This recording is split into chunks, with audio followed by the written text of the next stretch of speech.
Ford and your Ford dealer. Have you driven a Ford lately? By Bud Light, the less filling light beer with the first name and taste. Introducing. And by AT&T, the more you hear, the better we sound. Good afternoon, everyone. Don Criqui with Bob Trumpy on a beautiful New England day as the Patriots play their home opener in this, their silver anniversary season. The Seattle Seahawks come in a rolling 2-0, led by a free agent quarterback, Dave Craig, a gutty, innovative player.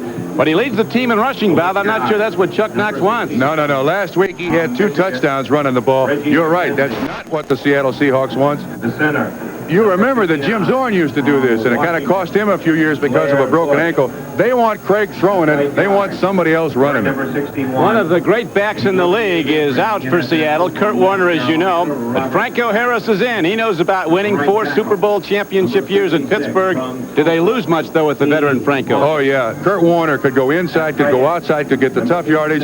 Franco Harris has just had 14 game situations, and that was all last week since last December. He's still getting the cobwebs out, but he's got that mystique, and that's what Seattle wants. The Patriots have scored only 1 touchdown in the last 6 quarters. Today they want to spring Tony Collins, their Pro Bowl runner. He's got to get yards for them to move against Seattle. And he is a great running back. He makes great tacklers miss, and he's behind a huge offensive line. And on first down, I tend to think New England to give it to him a bunch. Well, we're set to go now as both teams are on the field, remembering well last December when the Seahawks beat the Patriots, killing New England's playoff chances. Ron Meyer would like to straighten that out, but he's got problems with his offense, as we commented, Don. He's got to get some people healthy up front and be in the right situation for New England to do all right. What Ron Meyer was telling us is that they have to avoid those second and long yardage situations. He said that the Seattle defense is a good defense first down. Second and third and long, they are a spectacular defense. Good pass rush. And they've been very effective. They shut down Fouts last week after he got off to a 10-0 lead with the Chargers. There, the deep man now, David Hughes, a power back, ready to run it back. Colin Bryant, the veteran who played for Chuck Knox for the L.A. Rams, is back with him. Tony Franklin's been a good acquisition. The Patriots didn't give up that much to the Eagles, an 8th-round draft choice. If he kicks a lot of points, it goes to a 6th-round draft choice. He's not kicked a field goal yet, but he was very effective in preseason. The barefoot kicker from Texas A&M hits the ball and the game is underway. David Hughes takes it across the 20. Gets a channel, and the Seahawks come out with good field position. They call the special teams at Seattle the Special Forces. They've been very, very effective. Great play, covering kicks and blocking for the returners. Seattle on offense has Dave Craig, the free agent from now defunct Milton College, at quarterback. His runners are Eric Lane and David Hughes to start. Largent, that elusive split end, is out there. Paul Johns the other, and Charlie Young, a veteran tight end with good interior blocking. It's gotten a lot better this year. The offensive line play's been sound. 1st and 10 Seattle, 33-yard line of the Seahawks. David Hughes gets the ball, and Patriots with good pursuit splatter him at about the 35-yard line. Might have gotten 2 yards, no more. Ken Sims, Dennis Owens, and Toby Williams across the defensive front. They say of Sims great potential, but that means you haven't done anything yet. Tippett, Nelson, McGrew, and Blackman are the linebackers. And the secondary has some good people, particularly Claiborne and the 2 safeties. Lippett's young, but he's come on. Secondary's good for the Patriots. So after a gain of only 2 yards, it's now going to be 2nd down and 8. Seattle, no score, opening sequence of downs after the kickoff. Craig rolling out, hands off to Eric Lane, and again, the Patriot linebackers so quick. Shed the blocking and make the knockdown. Don, one of the tragedies of Kurt Warner being hurt and Zach Dixon being out for the Seattle Seahawks, they're basically going with 4 fullbacks. They don't have that breakaway back. It is a major concern for Chuck Knox. And he doesn't want to have to throw the ball at will against this New England Patriot team. And one of the matchups we want to watch is the offense of the Seattle Seahawks. Steve Largent against Ray Claiborne. They'll match up all day long. Claiborne will go to whatever side Largent is on. He's on the lower portion right now. 3rd down and 8. From the shotgun, a blitz is coming, and Craig has a problem as the Patriots sweep him under back at the 20. Leading the charge was number 65, Doug Rogers, and Don Blackman, a very quick outside linebacker. A loss of 16 yards from behind the offense. You see the games up front that the New England defense is able to run. If New England doesn't respect the running game of the Seattle Seahawks, this is going to be a very long day for Seattle. Well, it's early so far, but that was, as you mentioned, Trump, a 16-yard loss coming on third down, and so now the punter is in. Jeff West to hit the ball for the Seahawks, standing back inside his 10. Irving Fryer, a game breaker, is back at his 42 for New England. He hasn't done it yet, but he will. A great player from Nebraska. The punt is high. It's an excellent punt. Driving Fryer back inside his 35, but he'll run it back. 40. Look out. Irving Fryer across midfield. 40. 30. He's going to go. Irving Fryer is tripped and goes down inside the 10.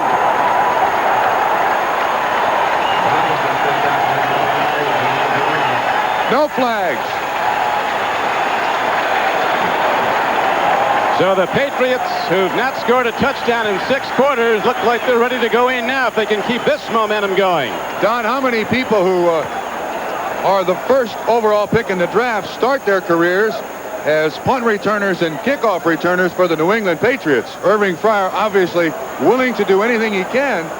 He's been out with cracked ribs. Wow, that's a nice debut. For $600,000 a year, they're going to give him the ball. A lot.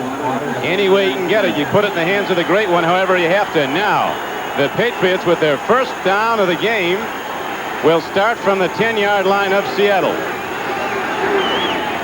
First and goal.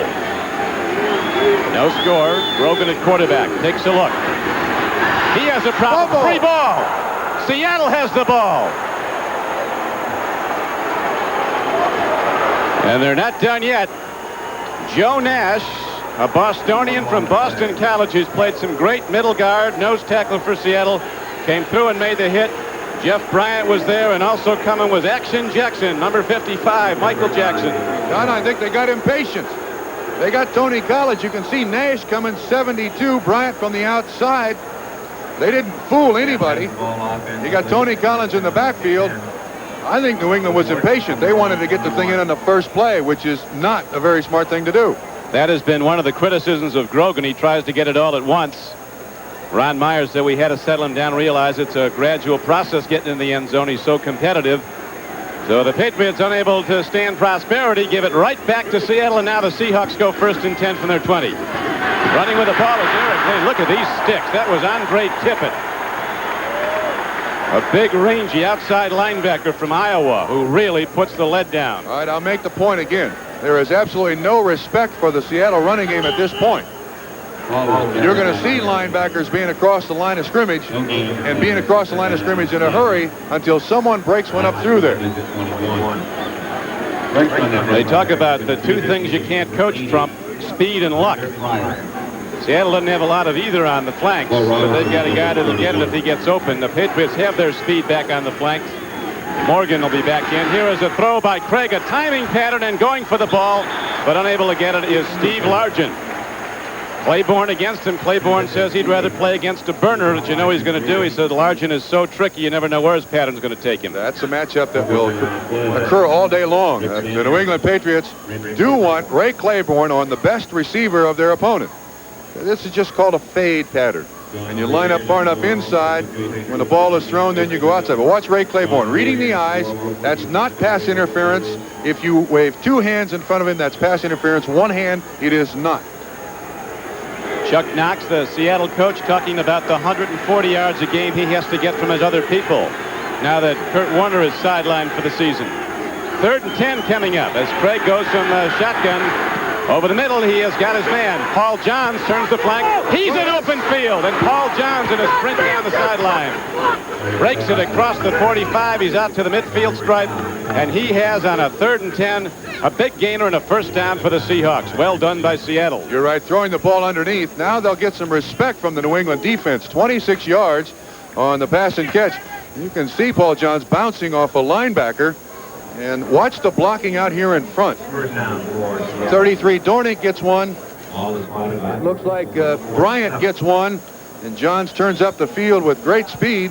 Rick Sanford finally gets him out of bounds, but it wasn't easy. All the way out to the 46-yard line, just beyond it. 1st and 10, Seattle. No score in the first quarter. Craig looking deep. Sideline pattern again. He goes to Johns, and again Johns goes up and comes down with the ball. Now you see the pattern that Seattle would like to at least explore. You got Ray Claiborne on Largent. They put Lippett on Paul Johns, so obviously Lippett's going to get a lot of action today. They want to stay away from Ray Claiborne. Paul Johns with a 12-yard reception there, Trumpet advancing the ball down to the 43-yard line of New England. Chuck Knox pacing the sideline. If his Seahawks win today, it'll be the best start in the history of this franchise. Very aggressive, well-conditioned, in-sync team. All aspects good in this ball club. Craig with the hard throw, the sideline pattern to the long side of the field, and Largent coming back at the ball. Catches it again, so now the Seahawks on the right arm of Craig start to move the ball into the New England area. And also, that's now 94 straight games as Steve Largent has caught at least one pass for the Seattle Seahawks. Dave Craig says he wants to get his pass production numbers up. Completing 48% coming in. He's got the numbers up today, though. 3 of 4 for 49 yards. They can't run it yet, though, and that's the personality of this football team. He sure can run it. Here he goes now to the run. David Hughes turns the corner. Good play. Lippett comes up from the corner. Ronnie Lippett chopped him, but there was a game which appears to be enough for the first down, so Seattle moves the chain markers again. My opinion alone, but I'll tell you, I think the New England Patriots have the best 4 tackling defensive backs in the NFL. You see their linebackers and defensive linemen try very hard to strip interference in front of running backs so that the defensive backs can make the tackle, and they can do it. They're great open field tacklers, all 4 of them. 3 of them are #1 draft choices in that New England secondary. They've got good people there. Seattle now looking to challenge. Has the ball 1st and 10, 33-yard line of New England. Beautiful day in Foxborough. Misdirection play. Hughes comes back and cuts against the grain. The pursuit started to flow the other way. David Hughes comes back, gets a good gain. He's inside the 25-yard line. He got 10. Don, that was a play that I think we've seen Franco Harris run for years. It's a delay handoff underneath, on top, but you see the 2 pulling guards in front of him. It's a real delay, and it sets up the defense for good blocking scheme. 50 McGrew on the tackle. A nice 10-yard gain. Ron Essink, Reggie McKenzie, Blair Bush, Bob Pratt, and Steve August across the defensive front. David Hughes, or the offensive front, as David Hughes is looked at. Banged up on a jarring tackle. He's to the sideline now. Like Franco is in the game. Franco Harris. Franco gets the ball and loses it. New England has it. 3 possessions and 3 turnovers if the Patriots have it. Let's see. Seattle got it back. Say Seattle had it. Patriots thought they did, but Dave Craig fought for it and got it back. Don, you and I had a conversation last night with Chuck Knox as to any problems with Franco Harris. Watch the way he takes this ball. That's the way he's taken it for years from Pittsburgh.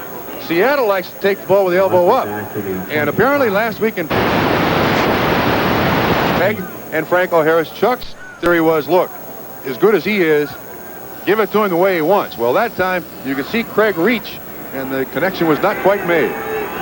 Tippett had his hands on the ball, but Craig got it away from him before he could tuck it in, so Seattle maintains possession and now has 2nd down and 13. They've had 2 turnovers already in this game. Craig looks up the middle. Good coverage by the Patriots. Ronnie Lippett was on Paul Johns, and the ball skips into the end zone. In explaining his running, Dave Craig says when the arm doesn't work, you got to make the feet do it. Last week, you mentioned Trump, he scored 2 touchdowns, one on a 37-yard gain. You don't want that, though. You end up with a guy... you get a touchdown, but sooner or later, your guy ends up in the hospital. You're right. He's in the training room all week.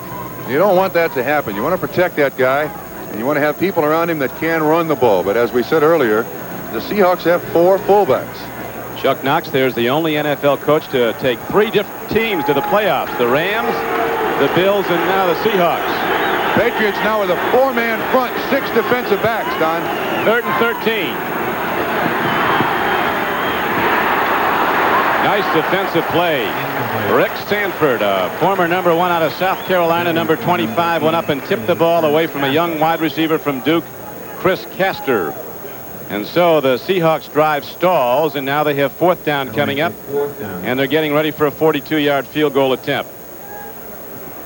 Line of scrimmage the 25, so the hold will be at the 32 or thereabouts.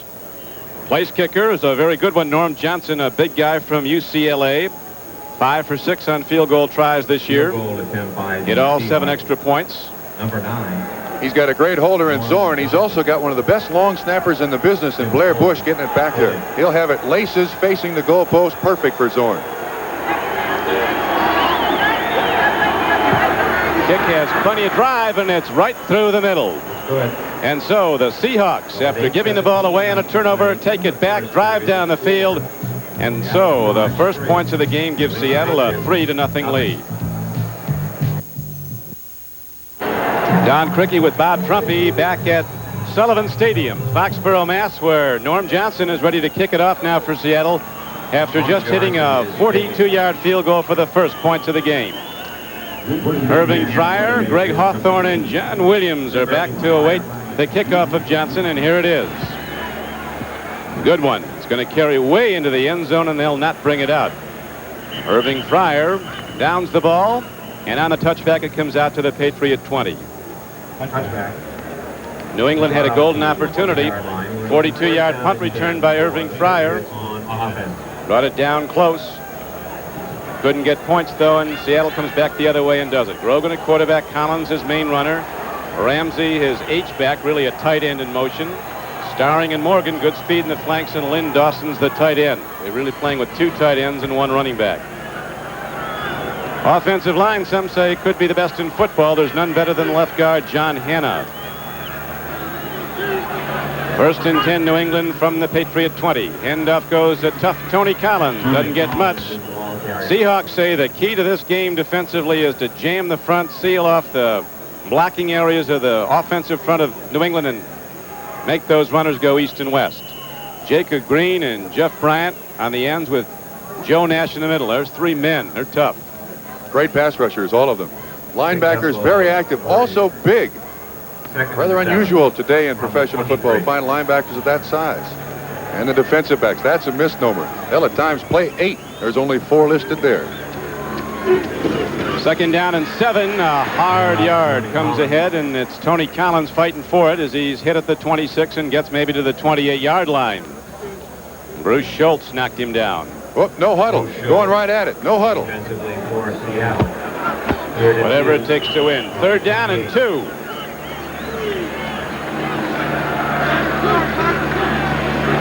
Grogan takes a look and swings it out, and it's going to be incomplete, and the Patriots have to punt the ball. There appeared to be some confusion there. Now, obviously, that 3rd down play was designed to keep the 5th or 6th defensive back off the field for the New England Patriots, but it just flat didn't work. Someone didn't get the communique there.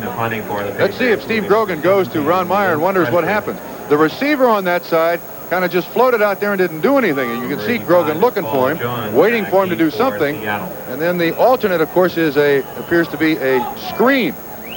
Nothing. That's 2 great opportunities totally missed. Luke Pestridge, who came in from Denver, had a great punter here last year. Rich Camarillo out with a knee injury. Here is a long punt downfield, and the ball is taken to the 29-yard line. Paul Johns downs it there, and there the Seahawks go on offense once again. 43-yard punt, no return. Seahawks leading 3-0. Have it when we come back. Back and ready to go. 65 and sunny. Opening day at home for the Patriots. Right now, the Seattle Seahawks have the ball, leading the game 3-0. Dave Craig at quarterback with a 1st and 10 call from his 30. Handoff goes, and it's across to the 32-yard line. David Hughes runs the ball there. Coming up to make the tackle was an inside linebacker, Larry McGrew, who's called on to start now for the Patriots. Trump replacing a tremendous player for New England, Clayton Weissoon, is out with the knee. Matter of fact, they lost their 2 starting inside linebackers from last year, Rembert and Weissoon. That's 50% now of your linebackers and McGrew can play. He can play inside. He can also play outside. 2nd down and 7 now for Seattle. Largent. Craig rolls, Sims after him, and Craig gets ahead for maybe a yard and gets up, which is the important thing. Yes. On the roll, Largent was to the near side of the field, and once again with that single coverage, man on man with Ray Claiborne, Largent was coming across the field. You'll see at the top of the screen, the matchup should be coming from the left-hand side. You'll see Largent there, and Ray Claiborne is right behind him. Should appear here in just a second. There he is right there. You see Claiborne right behind him. That's why Craig kept the ball. He had nobody to throw it to. Kenny Meyer, who worked with Joe Namath at Alabama as a quarterback coach, is the quarterback coach with Seattle. He says the greatest attribute of Craig is his ability to see the whole field. He doesn't miss one thing out there. When you roll him out, he checks everybody out before he releases. Craig throwing now, going long, and he has Paul Johns. Another perfect pass-catch combination. Craig to Paul Johns on a 3rd and 6 play. The Seahawks strike long, get the first down. 23 yards. 23 yards on the catch. This is the other side. This is why the Seahawks are going to Paul Johns. Look at that man-to-man bump and run. Claiborne and Largent. It's going to look like a do-si-do all day long, I think, for both of those guys. Right now, Seattle comes out of the huddle with the ball at the 37-yard line. It is going to be 1st down and 10. Seahawks lead the game 3-0.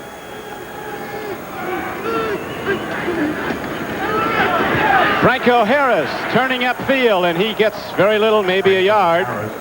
Harris is a big back, but he's not a power back. Never has been. He's a cutback runner. That's been his strength in all those championship years at Pittsburgh.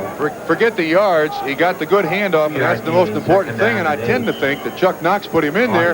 That's the same play that they called before. Wanted to make sure that he could get the handoff from Dave Craig. Gain of just over a yard on the play, and going to make it 2nd down and 8. 2 yards more, and Franco becomes the 2nd man to get 12,000 yards rushing career. Largent. Long ball, man is open. Touchdown, Seattle. Paul Johns is running the near flank and coming off his Darrell Deep Heat Turner in the game, the rookie from Michigan State, getting one-on-one coverage. They doubled up on Johns because he's been killing them, and Deep Heat Turner scores again, a guy averaging over 34 yards a catch. Don, this young man has 5 catches now for this 84 season, 3 touchdowns. You saw Craig standing there with great pressure. Look at that stride. Largent was open too. But Roland James, a good safety, was stuck with him one-on-one, and he couldn't run with him. And so, Darrell Turner, a 2nd-round draft choice from Michigan State, who burned up San Diego last week. Deep Heat, they call him, goes into the end zone again. The guy can't be caught one-on-one. Extra point is up. Or is it wide? No good, they rule, and so it's going to be a 9-0 game. 4:45 left to play in the 1st quarter as they come back up the field. The Seattle Seahawks 9. Seattle looking good, despite the projections of Trumpy. Just as they did when they blew out Cleveland and blew out San Diego, the Seahawks are looking tough in their 3rd game today, leading 9-0 as Johnson kicks it off again. Line drive, tough to handle. Irving Fryer on the 2-hop. 20. And across to the 27-yard line. Now New England's offense hasn't been very effective. Comes back out to try one more time. Don, at the top of this broadcast, I said I didn't like Seattle's chances. The cards had to fall right for them. Well, so far in this 1st quarter, they have fallen right. The Seattle defense is a very opportunistic defense. And if you can get New England in a situation where they're either 2nd and long, 3rd and long, or behind, now they bring in the 6 and 7 and 8 defensive backs, and now Seattle is playing its game. Grogan at quarterback. Been at it a long time, 10th year out of Kansas State. Strong arm and good wheels before the knee injuries. And not good enough to escape the big pass rush. Jeff Bryant a-coming. Is taken down by Jeff Bryant, number 77. Number 1 draft choice out of Clemson. Don, he's beaten Brian Holloway one of the New England Patriots' best offensive linemen. He went to the Pro Bowl, Brian Holloway. Yes, he did. And now Seattle is getting some emotion on their side, and now we're going to have to count defensive backs. It's second down and about 15. You see gains. Let's see if we can count them here. There's 1, 2, 3, 4, 5. It looks like 4-man rush, 1 linebacker, and 6 defensive backs. This is Seattle's game now. Lone setback is Tony Collins on 2nd and 15. Fumble. Another free ball. It looks like Grogan. We'll see. What's going on here? Grogan has it, but the misconnection between Pete Brock and Steve Grogan, and the Patriots lose it down. They do keep the ball, but they have 3rd and long. The Patriots have shown no semblance of mentally being in this game. One of the things that Ron Meyer has tried to do with his football team is mentally prepare them to play. They've shown no emotion. They have absolutely no togetherness to this point. He's got to be very disturbed. Kansas City, a surprise team with a 2-0 record with a surprise score. Leading their arch rivals, the Raiders, 3-0. The Jets, playing at Giant Stadium, have moved in front of winless Cincinnati, 3-0. Now on 3rd and 15, Grogan gets time. He looks deep. He throws. Going for the ball. It's Starling. He was there. But the ball comes in a little bit high. Grogan is leveled. Jacob Green put him flat in his back, but he did get away a pass that was very nearly a big connection. But that's important. That pressure by Jacob Green. Keep people in Grogan's face, make him throw it a little quick before he's ready to. No, I don't think they've gained a yard. They haven't had a first down, and there's how much? There's 3:22 left in the first quarter.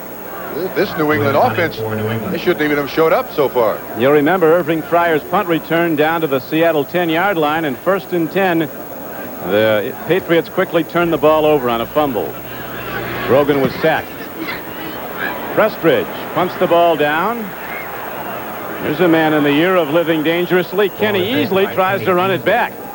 He did well to hold on, and again, Seattle has good field position. The American League West has the most exciting pennant race in baseball, and it's coming up on NBC Sports. Here's a preview. So far, the Patriot players have shown up, but not the offense. They've been unable to move the ball, and Seattle has it again with a 9-0 first quarter lead. 1st and 10 Seahawks. Craig with 1 back. Goes to Franco Harris. Shuffling those feet, and then the acceleration. He takes the ball out to the 45-yard line, and Franco's now over 12,000.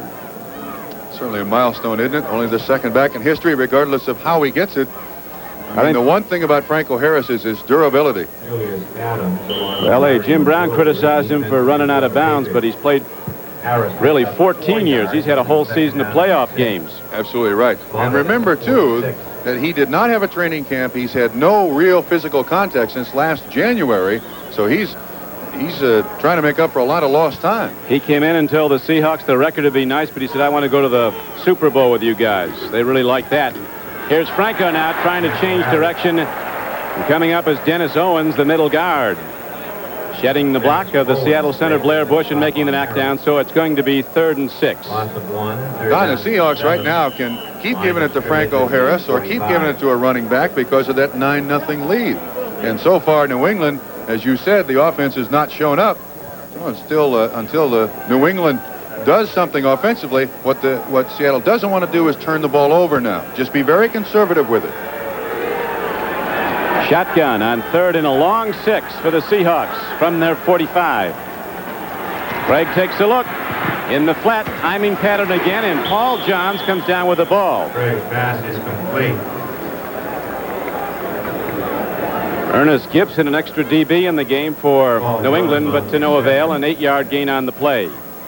Once again, it looks like single coverage all over the field. And this is a little pick play. They just run Johns out in the flat. A good pickup. First down for the Seattle Seahawks. And they're very content to just take their time down the field. Seahawks have gotten a couple of real good ones from Tulsa University. Largents from Tulsa, and so is Paul Johns. And it's now 1st and 10.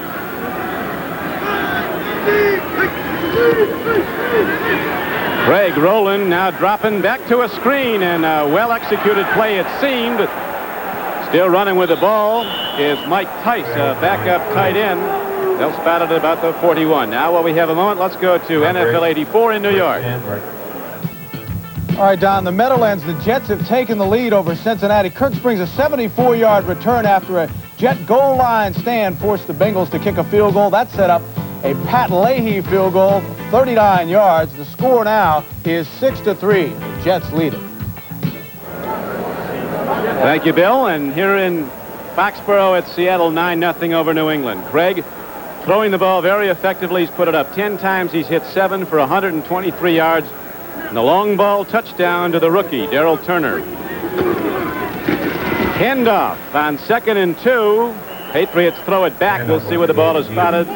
They had to get down to the 36-yard line. David Hughes, a big power back, runs the ball hard. They're really running with 5 different backs, although one of them is not playing today.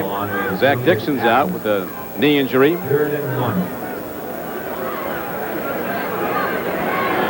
Chuck Knox said after the Seahawks lost Kurt Warner, he said, we just beat Cleveland 33-0, and great as Kurt Warner is, he didn't play one play on defense, and we shut him out. Now 1 play on special teams, which really keyed the victory. We all have to do a little bit more. The good news about Warner is the doctors are extremely pleased with the surgery. They say he's going to be back and in great shape next year. Don, you hear that hitting? Outstanding hitting on both sides of the line of scrimmage. David Hughes runs the ball. Tough Hawaiian player comes down close to the first down yardage. And the first quarter comes to an end. So Ron Meyer did not get the results he was looking for through the first 15 minutes. We'll be back.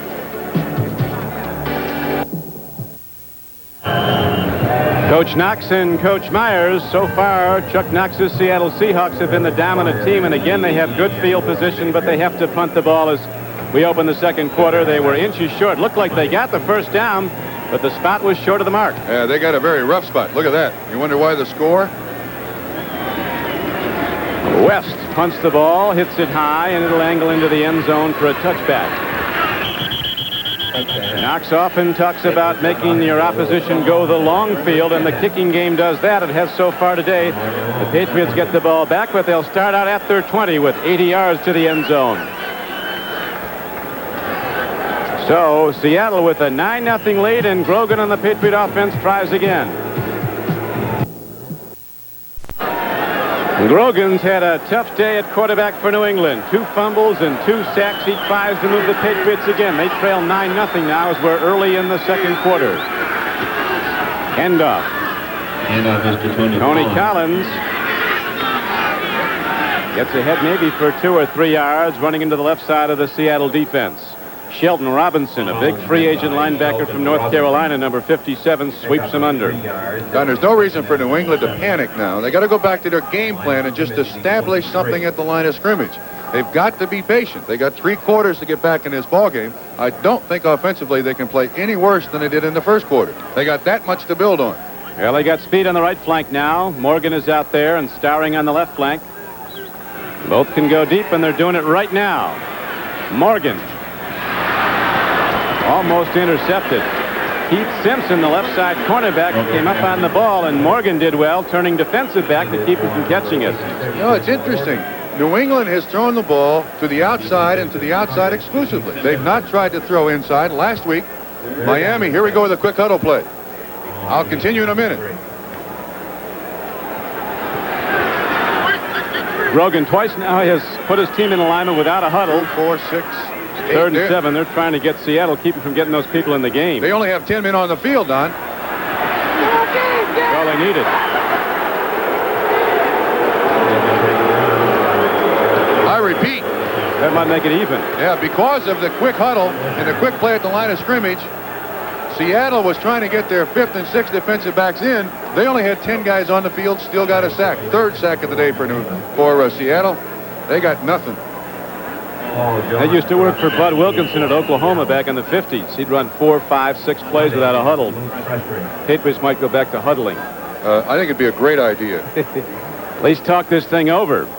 They're going to punt it again, and that field position again is going to be good for Seattle. Prestridge in for the injured Camarillo, standing back inside his 5-yard line to punt the ball for New England. Gets off a good one. Here is Paul Johns, who does it all, coming back on the return. He coughs up the ball, but he... No, Seattle ball. Oh, wait a minute. He didn't have possession. The official says New England's going to get it, but he didn't have possession on the sideline. No, he's saying Seattle's going to get it. He pointed the New England way. I know he did. Now he changed his mind. Once this ball gets to the sideline, it's the last team in possession. And in order to... Okay, they're going to give it back to Seattle. Once this ball goes out of bounds, before anybody can retain possession, he's got to have control of it. But watch when the ball... He steps out of bounds right there. It's Seattle's ball going this way. Seahawks dominating this game. Maybe they'll be like golfers, give strokes. They played with 10 guys the last time. This ball's been all over. It does draw a crowd, but it's Seattle's once again. It went out of bounds. He tries. Greg James, that is. So the Seahawks will have it 1st and 10 at the 28-yard line when we come back. Has not had a first down, and look, there's no coach rallying the troops over there on the sideline. They're just sitting there basically by themselves. Where they played, nobody will talk to them. Well, somebody should. Now it's 1st and 10, 2 arms on the ball. It's been popped free a number of times. A short gain for Seattle. Running with the ball was Eric Lane. Today's game is brought to you by Chevrolet, with the performance, the style, the innovation, the quality, and the value that make up today's Chevrolet. By Stroh's and Stroh Light, proud sponsors of the Stroh's Run for Liberty. And by Apple, makers of Macintosh, the computer you already know how to use.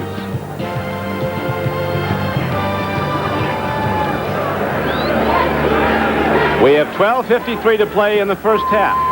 Seattle has the ball, 2nd down and 8, 25-yard line of New England. Seahawks lead the game 9-0. Don Criqui with Bob Crumpy as Dave Craig takes a look. Largent almost had it. He lost it, and then Ernest Gibson, 43, almost had it. Something wrong with that pattern. You had Paul Johns and you had Steve Largent within 5 yards of each other. Kansas City still leads the Raiders 3-0 now. This can't be right. I don't know what the design of the play is, but watch out close. Largent 80, and right above him, just outside the 20, is another receiver. But that's the first time we've not seen Ray Claiborne on Steve Largent. As a matter of fact, now extra defensive backs come in for New England on 3rd down and 7. Craig sets up in the shotgun. Looking deep. Here's the rush. He's got a problem. Gets it away. It's going to be intentional grounding. Intentional grounding is an expensive call. You lose the down. That's the call. That's an unusual call. Generally, the quarterback... One of the most expensive in the game. It's a major penalty and a loss of down. Now, the official will say, here's the call. Intentionally grounding the ball. Number 17. Loss of down at the spot of the foul. Generally, the official, you can see where he's right behind him. Now, his idea is to protect the quarterback. That's his responsibility. When he gets his eyes off of it, you see 32. There's someone there to catch the ball, but he ruled it intentional grounding, and that's an expensive play.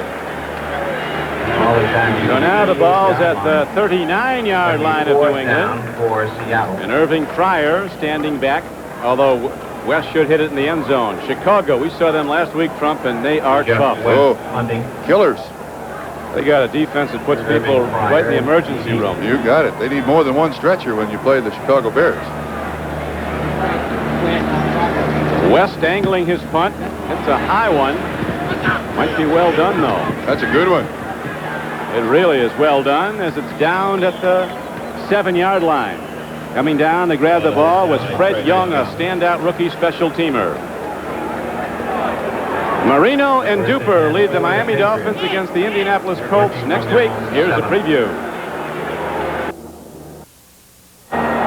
Chuck Knox, he paid his dues, 10 years an NFL assistant before he got the Rams head job. He's been a winner everywhere he's been now in his 12th year as a head coach. As New England goes first and 10, Tony Collins comes ahead to the 15, but a penalty marker comes in, often indicating a hold. You know, Don, for years this New England football team has been accused of just not showing up some Sundays. Holding's the call. There's no way to judge there's no way for any coach to judge whether or not his team is going to play with enthusiasm. I talked to Ron Meyer before the game, said he had a decent week of practice, but these guys look like they've been on a bus for a week. Number 88. Saw Ron Meyer Still first down. talking to Chuck Knox before the game. I said you guys ought to slug it out here and save the wear and tear on the players. I can't handle Knox. How big he is. Derek Ramsey called for the hold. He's pushing the guy in the back, got his arms around him. They called him for holding. Oh, the Patriots going the wrong way again. Firing and falling back are the Patriots as they're now back inside their 5 with a 1st and 14 coming up.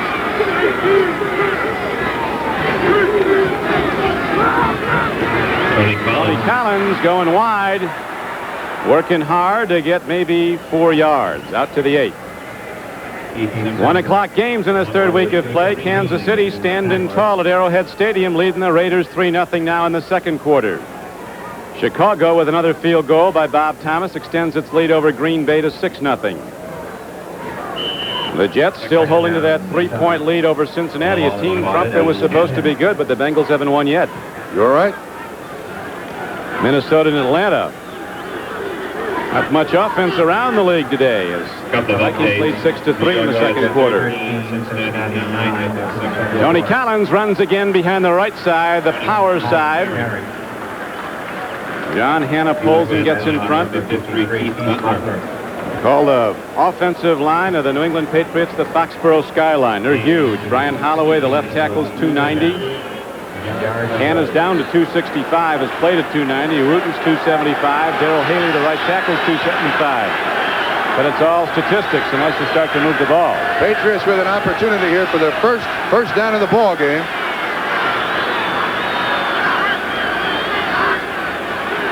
Third down and 1 for Grogan in the offense. Still the one back. Still it's Tony Collins. Go. Big defensive play. Shelton Robinson comes in along with Bruce Schultz, number 58, a Texas linebacker. And again, the Seahawk defense slaps back the Patriots on a 3rd and short. Don, we've jumped on the New England Patriots, but let's give credit to the Seahawks coming into this ball game. Their opponents had converted just 3 of 22 third downs into first down. So this is a team that they're not playing out of character. They are a great team on third down. So now the Patriots have gone through 7 quarters of football with only 1 touchdown. Jets now leading 16-9. Freeman McNeil just went in from 15 yards out after Ken Anderson threw to James Brooks for a Bengal touchdown. Once again, the punt by Prestridge. It doesn't carry far. We'll see what kind of a hop it takes. A good one for New England. It'll end up as a major league punt rolling all the way down to the 29 and 28 yard line. We got a flag. Penalty markers down and a holding call is signaled against New England. That's unbelievable. On a punt? Now see, special teams are generally the indicator of the attitude of your football team. Most of the guys that play on special teams, Don, that's their only responsibility. And if those guys go out there half-heartedly, it shows for the rest of the football team. On the kicking team. Still 4th down. Ed Reynolds, a rookie linebacker from Texas, caught for holding. So a 49-yard punt with, as you saw, no return comes back with 10:29 to play in the first half. Seattle leading the game 9-0. Here's a correction on the Jet score. It's now a 13-9 game. Sorry to have misinformed you, but they've got a long way to go there as we do here. But so far, Trump, we have seen 0 first downs for the Patriots. Not only have they not scored, they haven't gotten a first down. They had a 1st and goal at the 10-yard line early in the game.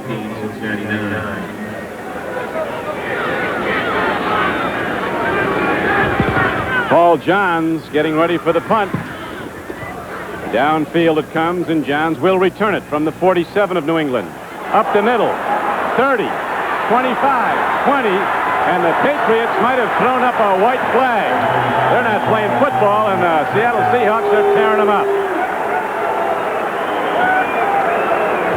You talked about the special teams not being enthusiastic. They flat quit on that play. A 39-yard punt, a 47-yard return, and once through that first wave, nobody was really trying. You're right, Don. You see a lot of people, 75, not really putting his hands out there. I don't know what's happened to this New England football team the last week, but there's nothing showing here. Absolutely nothing showing. Seattle on fire, and they've fanned that fire through the first 2 weeks with big wins, and they're heading possibly toward another one as Paul Johns returns the punt 47 yards, and the Seahawks take command of the game 16-0.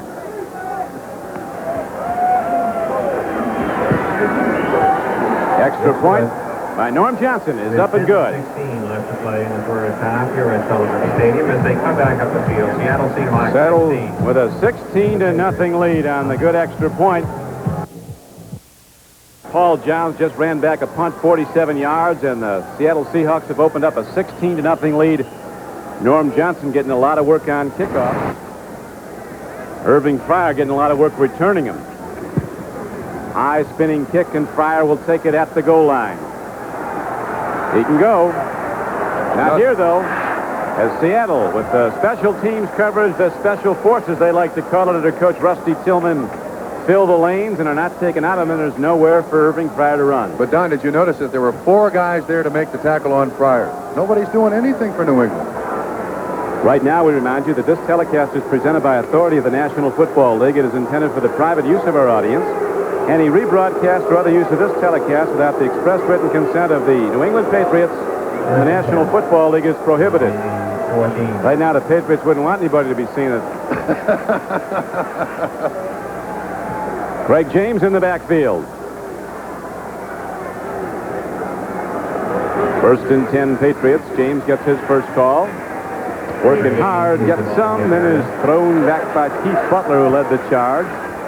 Now in his 7th year from Memphis State. Well, you're down 16-0 with 9:50 to go in the second quarter.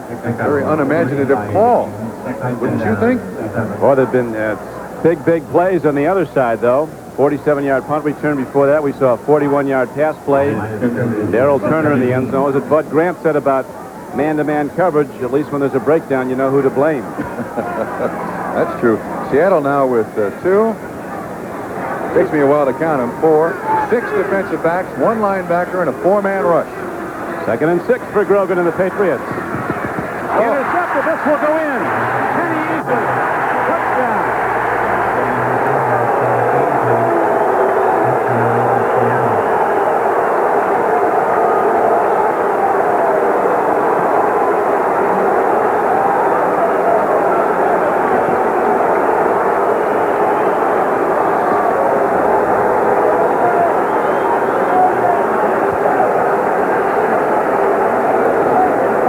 Patriot faithful are starting to let the boos cascade down from around Sullivan Stadium. Now, what Poole said at the top of this game that he didn't like the Seattle Seahawks' chances today. I thought they were playing the New England Patriots. This ball is intended for Irving Fryer.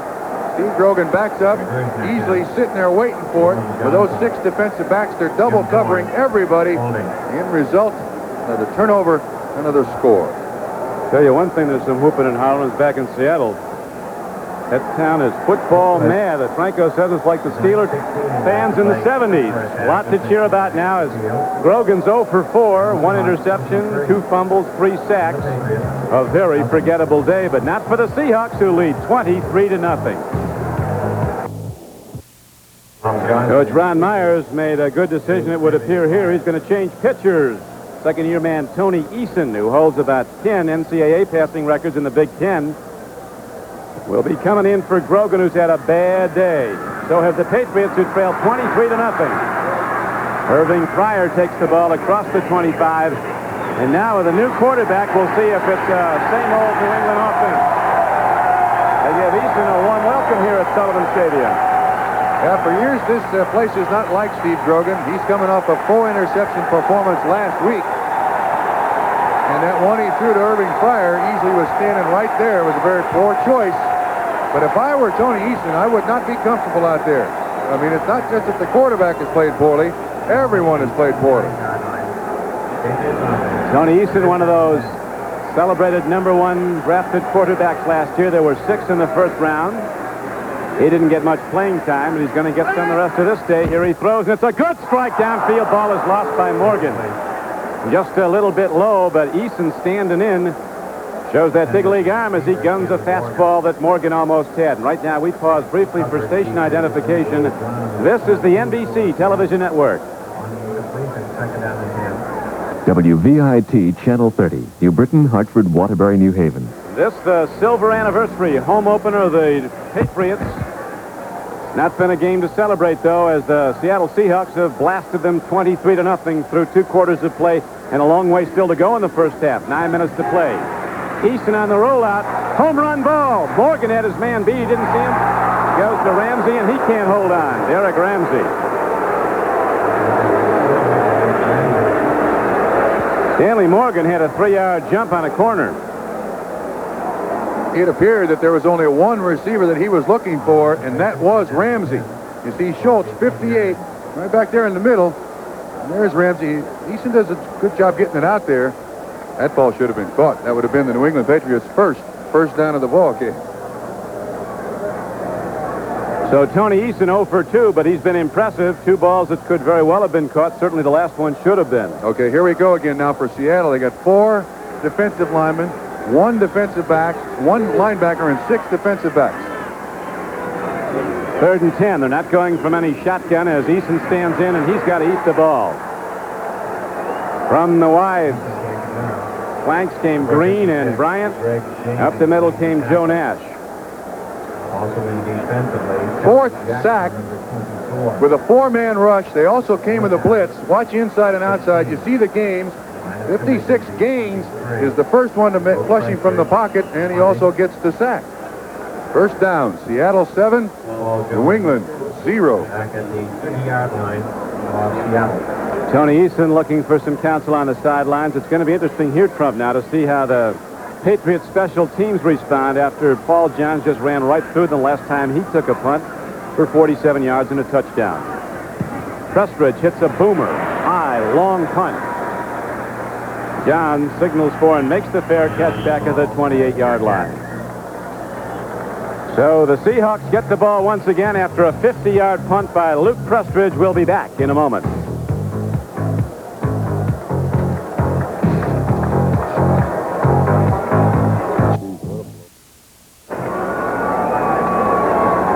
It's a perfect day in Foxborough, but it's no day at the beach for these Patriots. They've been humiliated. Don, I'll tell you, that bench looks entirely too comfortable, to my way of thinking. Seahawks with a 23-0 lead and 8:10 to play in the first half. Now just run the ball up the middle. Well, they're all sitting down. They should be comfortable, although I think there's a little anguish over there. But I mean, also, psychologically, they appear to be very much at ease. I mean, this is a frustrating situation, but you would certainly think a coach, some coaches, would be over there either kicking tail or patting somebody on the back to turn this football team psychologically around. Seattle's embarrassed them. Coach Meyer knows that better than anyone. Here's a throw and a completion in an open field. Running the ball is tight end Mike Tice. Knocking people over. He's all the way down to the 40-yard line of New England. A 31-yard gain. Everybody's getting some. They don't throw to Mike Tice often. When they do, he appreciates it. Now we have a penalty marker down. At the end of the play, if it's against the New England Patriots, which let's guess that it is, personal foul, New England, they'll add 15 yards on. And that's just, there are a few things that indicate the emotion of a football team.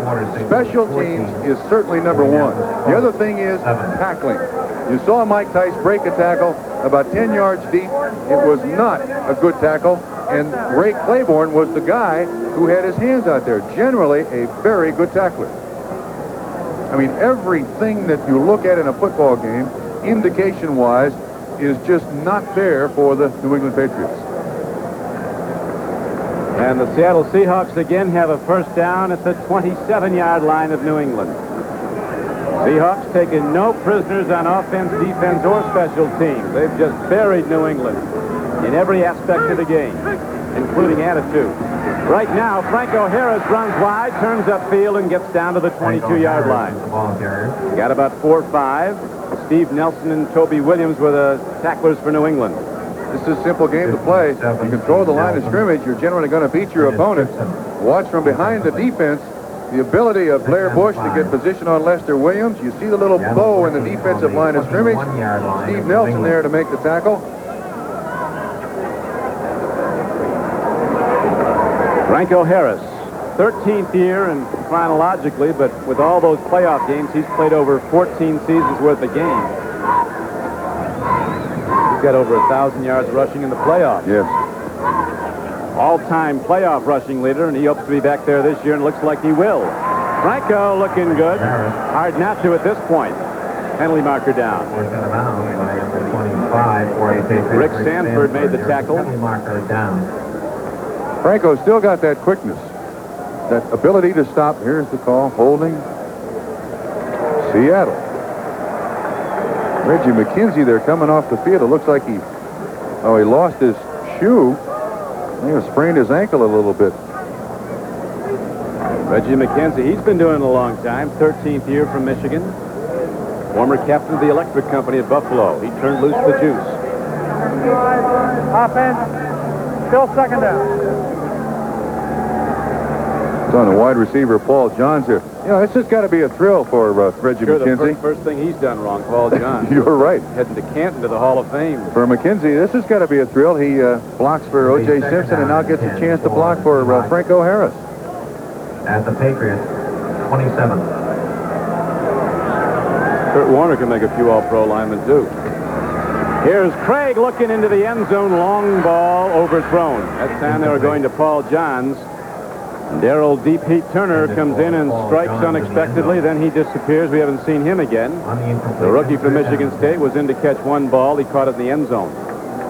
I would tend to think that Chuck Knox right now, with this lead, he told us last night, Don, that he wants to try to utilize all of his fullbacks in very specific ways. I would think right now it would be a good way to get Franco Harris some playing time, get him used to the offense. Cardinals lead the Colts at Indianapolis 14-7. Darrell Turner, number 81, is now in the game, and so is Dan Dorning, the best pass receiver coming out of the backfield. I think I'd watch Turner. He's got 5 catches for 3 touchdowns. Roland James, a strong safety, coming over as they double up on the near side. 2 wide receivers set to the right, Paul Johns and Darrell Turner. Byron Walker's wide to the left. He's wide open, but Craig doesn't have time as the Patriots get a pass rush. Doug Rogers can play football. He's helped him. Second sack. Doug Rogers. Very few bright spots today for the New England Patriots. Something like that might be able to really fire up the Patriots. Rogers just a bull, an absolute bull on the pass rush, number 65 against Pratt, and he gets to Craig. Doug Rogers in his 3rd year from Stanford. Irving Fryer is back 8. Could use some more of him. To receive, Jeff West punt. Right now, the Seahawks punt. And again, they have Jeff West angling the ball to the near sidelines. It carries down. Looks like it might go in. It does. It'll be a touchback. And the Patriots, who've had good field position once, that was after the punt return of 42 yards by Irving Fryer, again have a long way to go. Wanted. There it is. On their own 20. A little work on the scoring spelling, but you get the idea. 1st and 10 for Tony Eason, who's come in now to quarterback the team. He goes to Craig James, looks for a hole, and Seattle with a quick, aggressive defense doesn't give much. The initial blocks seem to be good by the Patriot offensive front. Then the Seahawks fill quickly with Keith Butler hitting him head on. Gain on the play out to where they spotted 24-yard line. It was a gain of 4 yards. You know, Don, this New England football team is now in its 8th quarter, and they've only scored 1 touchdown. They're really struggling. 6-6, Atlanta, Minnesota, an all field goal game.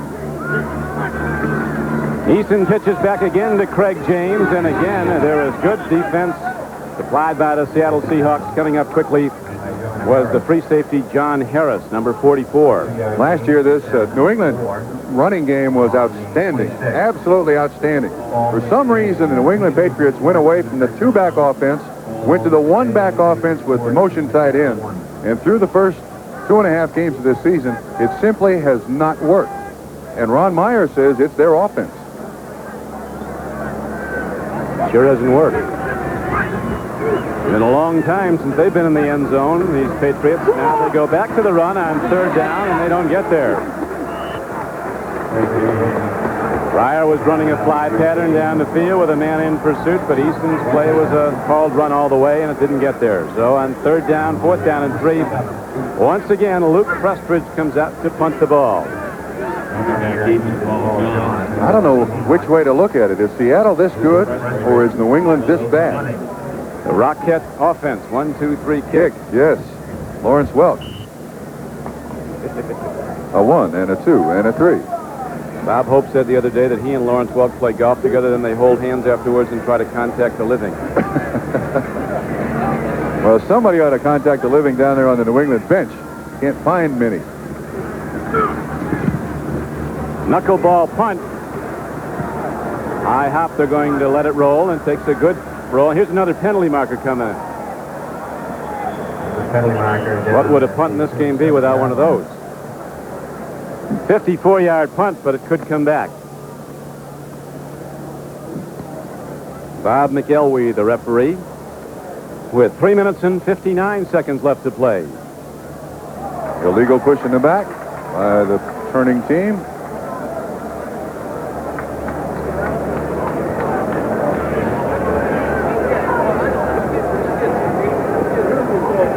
New England opened very strong at Buffalo. Jumped out to a 21-0 lead, then held on to win 21-17. And then the offense, really in the second half of the Buffalo game and throughout the game at Miami last week, has been dormant. They did get 1 touchdown. They were tied with the Dolphins 7-7 at the half. Miami blew it open after a mistake in the 3rd quarter. And since then, the Patriots really have moved the ball not at all. Today, New England is now 0 for 6 in 3rd down conversions. That means that for the Seattle defense, they have now allowed 3 3rd downs converted to 1st down in 28 attempts. Illegal block above the waist. Around the NFL. Post-possession foul. Kansas City Chiefs. 1st down. LA Raiders, nothing. Second quarter score, St. Louis 14, Indianapolis 12-14. 3 minutes and 59 seconds to play in the first half, and the Seattle Seahawks with a 23-0 lead send out their offense. Join us next week for more NFL football on NBC Sports. Start the day at 12:30 Eastern Time with NFL 84 and host Bob Costas. Then some of you will see rookie sensation Louis Lips lead the Pittsburgh Steelers against the Cleveland Browns in a tough AFC Central battle. At 3:30, some of you will see the top-rated quarterbacks in the AFC when Dan Marino leads the Dolphins against Mike Pagel and the Colts. All next Sunday with more games here on NBC Sports. Dave Craig and the Seattle Seahawks having a big day. They lead 23-0 with a 1st down inside their 15-yard line.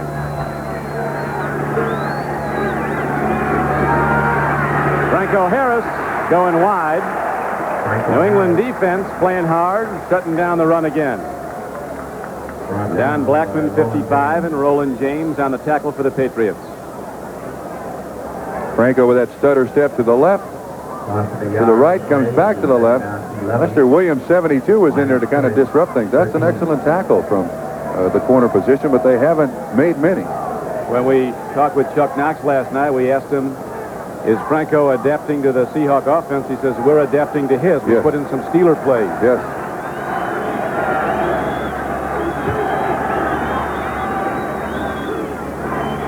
Second down and 11. Franco again. Nothing there.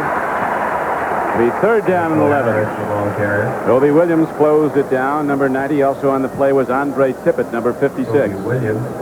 This has got to be encouraging for the Seattle Seahawks without Kurt Warner. Even though Franco Harris and the other running backs are not really eating up the yards, the 23-0 score and the opportunistic defense of the Seattle Seahawks has taken over. You remember what Chuck told us last night? He said, we don't make excuses.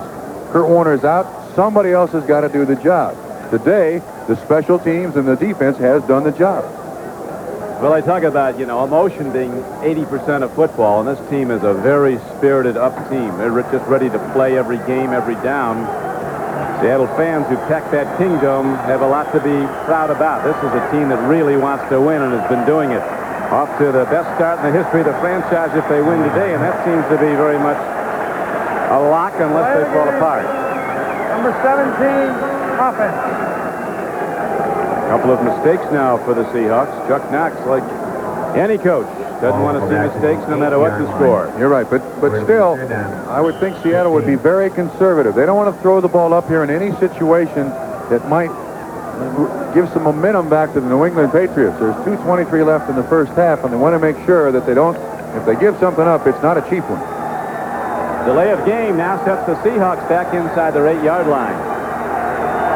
Third and about 16 or 17 yards to go for the first down. Derek Wayne runs the ball, and now Patriot defense fighting, high-fiving it. They did a good job as they set the Seahawks back now to punt from the Seattle end zone. New England will have good field position for the first time since that punt return in the first quarter by Irving Fryer. 23-0 is the count, though, and Seattle leads the game, and Coach Ron Meyer, the Patriots, he might be ready to go in. 2-minute warning. 2 minutes to play in the first half. Each team still has 3 times. He's not leaving, is he? Well, he's going out to talk to someone on the punt return team. He wants something special, apparently. He needs a 14-point play. That's what he needs. We'll be back to see if he can get one in a moment. Trump, that was actually the 2-minute and 12-second warning. I don't know why they put the 12 seconds back on the clock, but there's 2:12 left, and the 2-minute warning cannot take place until 2 minutes or less is left in the half. Irving Fryer now ready to receive the punt from Jeff West. Not too deep. Here's Fryer on the run. Look at the channel of blockers. Look out. Irving Fryer inside the 20 and down to the 18-yard line. There's a flag down on the field. We're going to have a clip on New England. Penalty marker is down at the 34. So field position at the 18 will be taken away by the penalty. Holding is the call against the Patriots. They'll still have the ball, though, on the Seattle side of the field, something they haven't had in a long time. Now it looks like we'll have the 2-minute warning, and if Eason completes the pass, it'll be New England's first for this half. Illegal use of the hand. Number 89 on the run back. That's just pure laziness. Absolute, pure, unadulterated laziness. Grogan 0 for 4. Easton 0 for 2.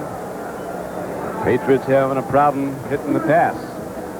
I also think they're 0 for 6 in third down conversions. They got 0 for 0 for 0 for. Todd Blackledge showing himself to be a big league player, starting for the injured Bill Kenny. He is now in the process of leading Kansas City to a possible third straight win this season. Green Bay comes back, scores a touchdown, and takes a 1-point lead over the longtime rivals from Chicago. Jets up on Cincinnati 13-9 at halftime. Jets now without their problems. Studio 54 hasn't helped them. Mark Jefferson. Atlanta and Minnesota. 6-6 tie. Not sure that Studio 54 is a great place to spend an evening. Gastineau got convicted on an assault charge. David Thompson might have lost his basketball career in there. All at 5 o'clock in the morning. Not the bewitching hour. Missed the bus.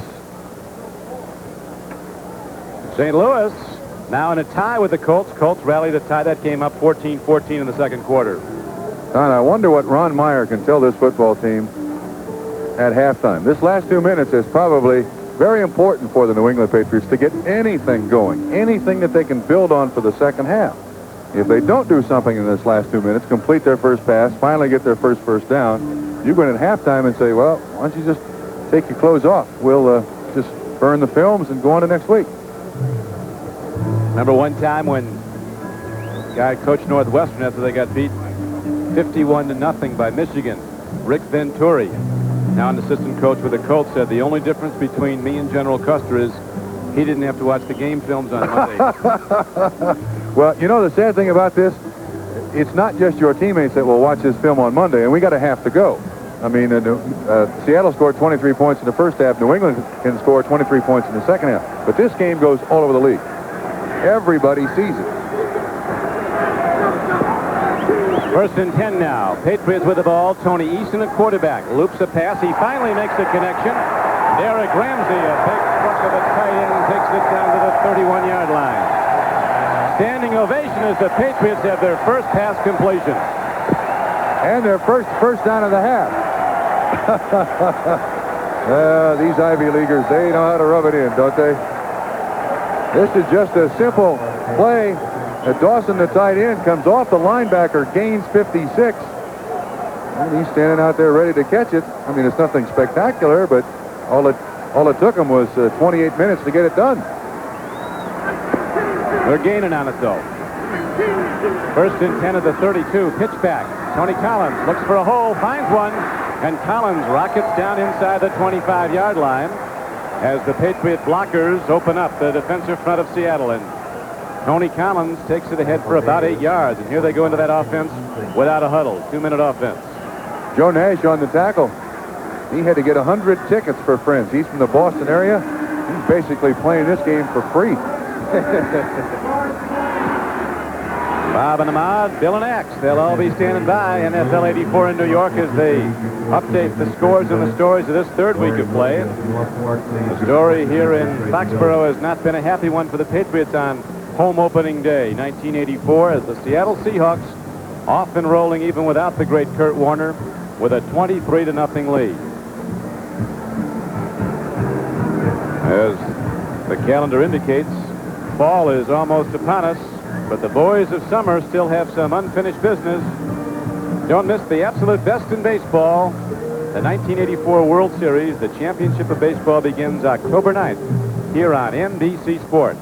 An interesting point there. Inside the 2-minute warning, any injury is charged to the team for which the injured player comes out. Kenny Easley, the free safety of the Seattle Seahawks, limped off the field, so therefore the Seahawks charged with the timeout. Now, they have 2 left, and New England has 2.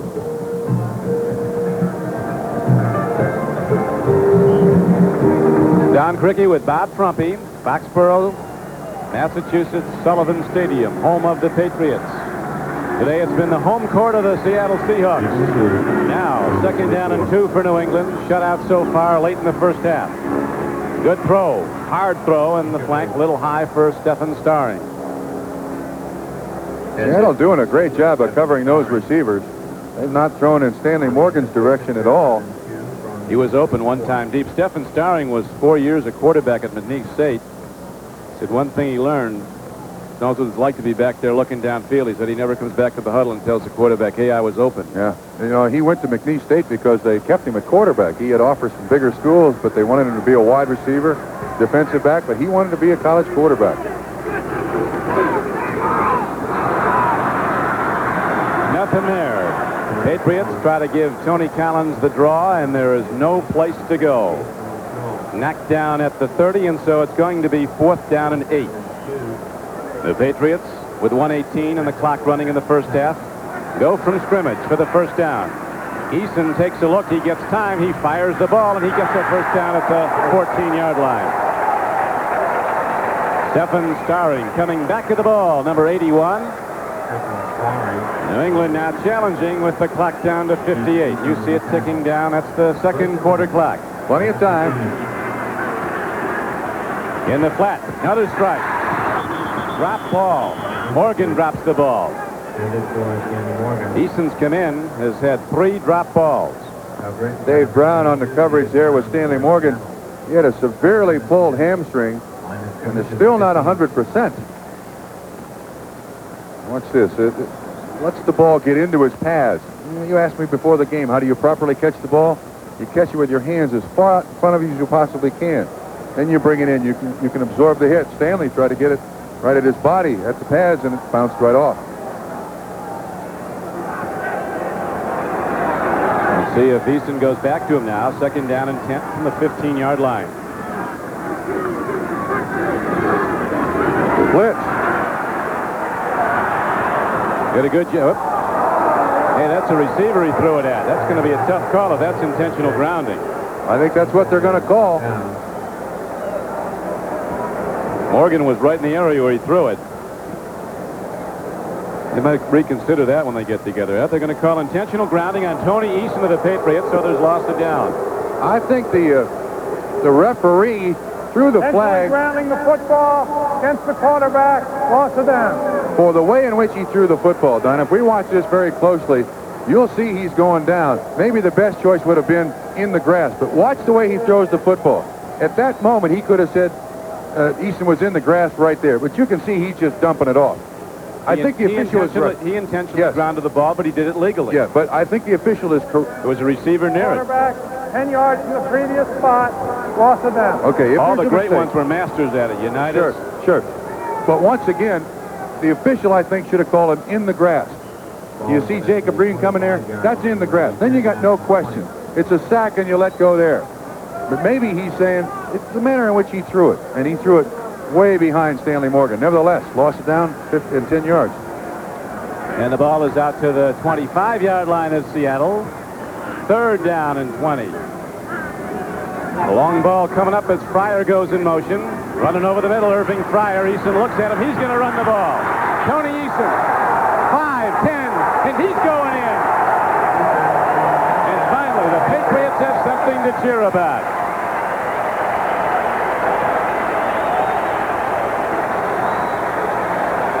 "25 yards on the carry. Excellent coverage by the Seahawks down the field. Ron Meyer wants him to run the ball, but he doesn't want Tony Eason to run the ball. I think this is a very, very important play for the New England Patriots. At least now they got their chin off the deck. They can go in at halftime, and they're going to get yelled at, but they did put 6 points on the board. Good blocking downfield by Ramsey, and Eason pulls his way into the end zone. Tony Eason has certainly picked up the team in that 25-yard scramble for a touchdown. Gives the first points of the day to the Patriot offense. Franklin hitting the extra point. So New England is on the board with 35 seconds to play in the first half. 2 quarters of football left, plus 35 seconds in the second quarter. I saw a game here last year, Trump, where the San Diego Chargers came out. I never saw an offense like it. They ran 10 different plays. The first 10 plays from scrimmage, every one gained about 15 yards. They were blowing New England out. All of a sudden, the Patriots scored, and the whole game turned. And New England went on and ended up beating San Diego that day, 37-21. They blew them out. Well, we're not looking for that, but it might be a ball game. There's no question that, let's put it this way, New England needs to load the bases and make sure their power hitter is at the plate. They got to get him and get him in a hurry. One thing I think you may see next week, regardless of the outcome of this one, is Tony Eason quarterbacking the Patriots. They've certainly been a better looking offense with him in there. Except they really haven't done that much. I mean, he's 1 of 4. That's it. How about the drops, though? He's thrown the ball well. You can't blame that on the quarterback, though, can you? I mean, they're not getting... This is a very, very big offensive line of the New England Patriots. It's known for that finishing the blocks. Getting Collins that 2 or 3 yards upfield so then he can cut left and right to gain more yards. They're not getting it. Tony Eason congratulated on the sidelines as they have that oblong spheroid ready to boom downfield, ready to hit it, is Tony Franklin. He was a first-team All-American at Texas A&M, had a running verbal battle with Dick Vermeil when he was with the Eagles. Vermeil didn't like his attitude, but he helped kick him into a Super Bowl. We're going to make him kick it again. 35 seconds to play in the first half. Question for you, Coach. Why wouldn't you try an onside kick here? I mean, what's it going to do for you? Give it a try. Well, the way New England's luck is going, first of all, you're not going to get the ball. And Seattle's going to have it at year 40. Okay, but you make a lot of your own Then breaks. they're going to kick another field goal. I don't know about that. That'll take a long... I'm not sure that Seattle would take a chance and put the ball up. I'd try an onside kick here just to try to give my team as much emotion and momentum as I possibly could. He didn't hear you. Downfield, a free ball. David Hughes picks it up. Penalty markers come in as David Hughes goes down at the 24-yard line. You see one of the problems that New England has. They have a fullback back there receiving kickoffs. Mostly the Tupu on the stop. They got a fullback back there doesn't fumble. That's what they have. True. Illegal block above the waist. Number 21 on the return team. Jim Zorn on the sidelines. Well, it's got to be a good feeling for a coach to have a person of that quality backing up. He had a great summer, lost his starting job, never a word of complaint. If he gets another chance, you know he's going to keep that offense going. You're right. And, of course, Seattle tried very hard to sign Warren Moon. I think Jim Zorn realized that if Moon signs, he's gone. He really had to change his mind about playing for Seattle. Seattle ready to run out the clock as Craig goes down, take their winnings to the locker room. A 23-7 halftime lead as the clock ticks down, 22 seconds and running. Chuck Knox, I tell you, he celebrates nothing until the final gun. You're right. He's been around too long. Big question now is, who shows up in the second half in those red uniforms? We don't know. That'll be the end of the first half. Well, it certainly got better when Eason came in. We'll see if the Patriots maintain some momentum when the second half starts. But right now, with a 23-7 number on the board and the Seahawks in the lead, we're going to be going very shortly to NFL 84. Score at the end of the first half, the Seattle Seahawks 23, the New England Patriots 7.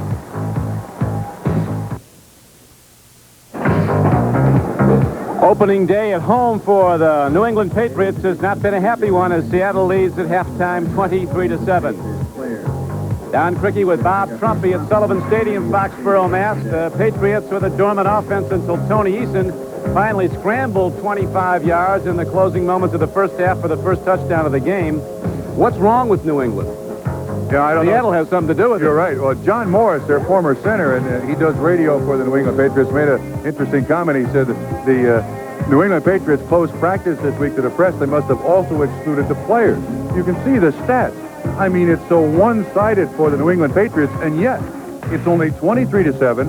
What Seattle wants to do is run the ball. They got 21 carries for 34 yards. We're not seeing a great offensive game by either team, but we're seeing the mistakes turned into points by Seattle, and that's been the difference.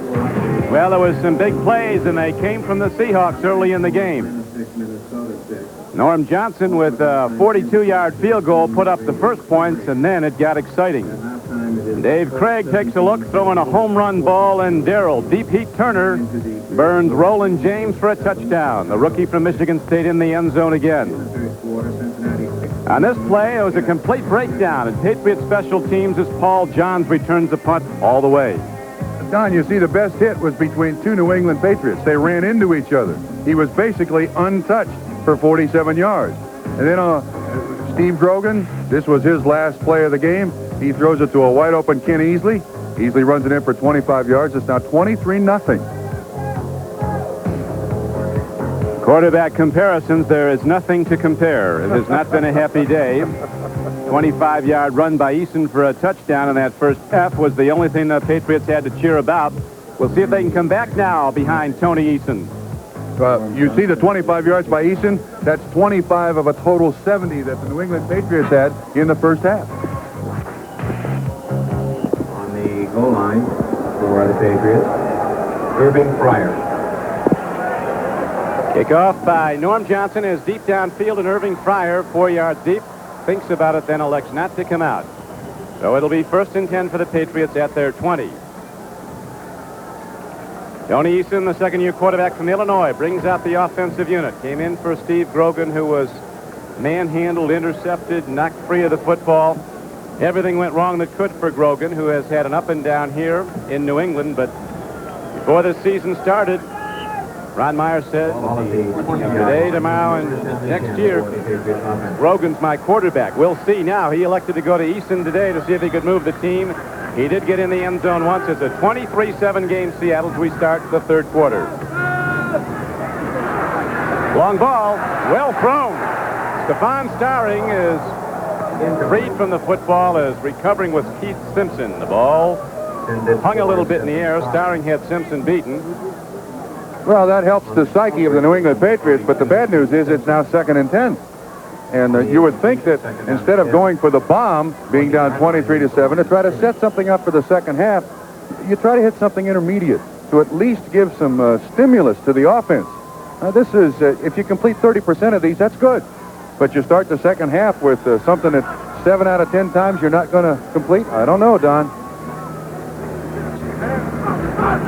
We'll see what he goes to now. Pitch back on second down. Tony Collins runs. Neither team has given up any runs to the yardage. I saw Mike McCormick, recently elected to the Hall of Fame, the president of the Seahawks, said you had some first half. He said we didn't run the ball worth a doodad. He said 21 carries, 34 yards. That's not what we wanted. Yeah, there's no question that the New England Patriots have given a great big assist to the Seattle Seahawks today. Collins has gotten just 36 yards on 10 carries, and he came into the game as the AFC's leading rusher.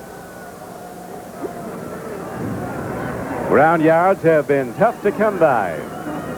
Early in the third quarter, 3rd down and 7 coming up for Tony Eason with 3 wideouts, 2 deployed right, 1 to the left. He looks, he throws a strike and a first down. Irving Fryer coming across the middle, angling in. That's the play he loves. And if you don't catch him, it's off. You're right.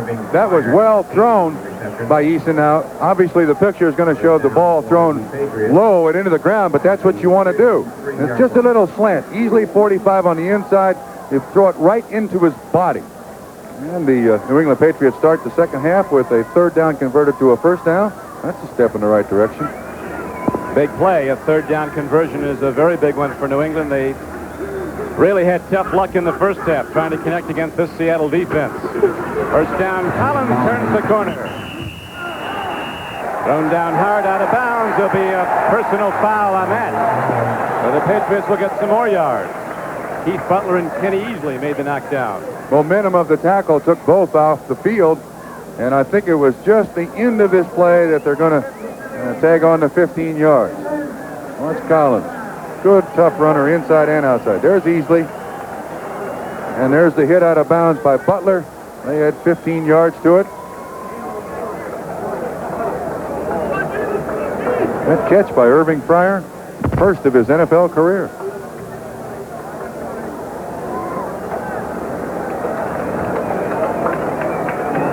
Won't be the last, though. You're going to be hearing from him.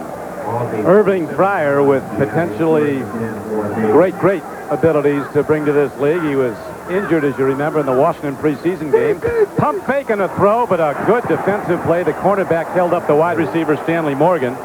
Just got in his way. And Dave Brown covering on the play.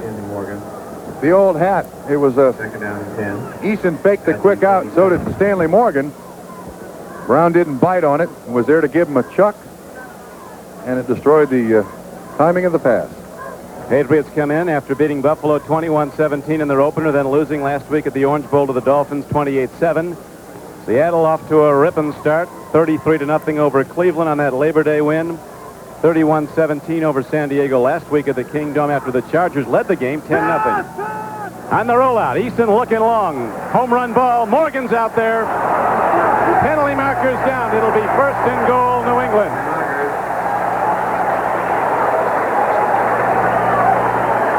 Kenny Easley intercepted the ball, but that was after Stanley Morgan was pushed. If the Patriots take it in now and they'll be at point-blank range, all of a sudden it's a ball game again. You're absolutely right. You said you've seen turnarounds here. Now watch once again. You'll see the pump right at the end of it, and I see what the Patriots are going to do this second half. They're going to forget trying to gain yards, just go for penalties. Their 2 biggest plays have been this one and the previous penalty on Butler out of bounds. Well, stranger things have happened. Coach Meyer, he's been through all this before. Big league career at the Harvard of the Desert, Nevada, Las Vegas. Also at SMU. A lot of winners, and now here at New England, he watches his Patriots struggling to come back.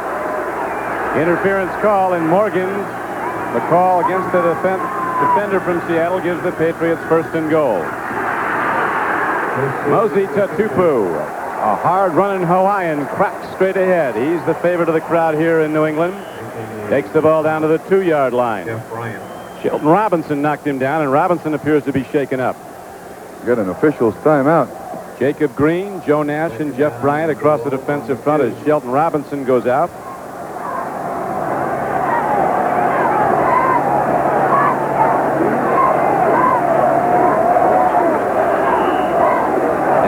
defensive front of the Seattle Seahawks braces as the ball is down to the 2-yard line of Seattle.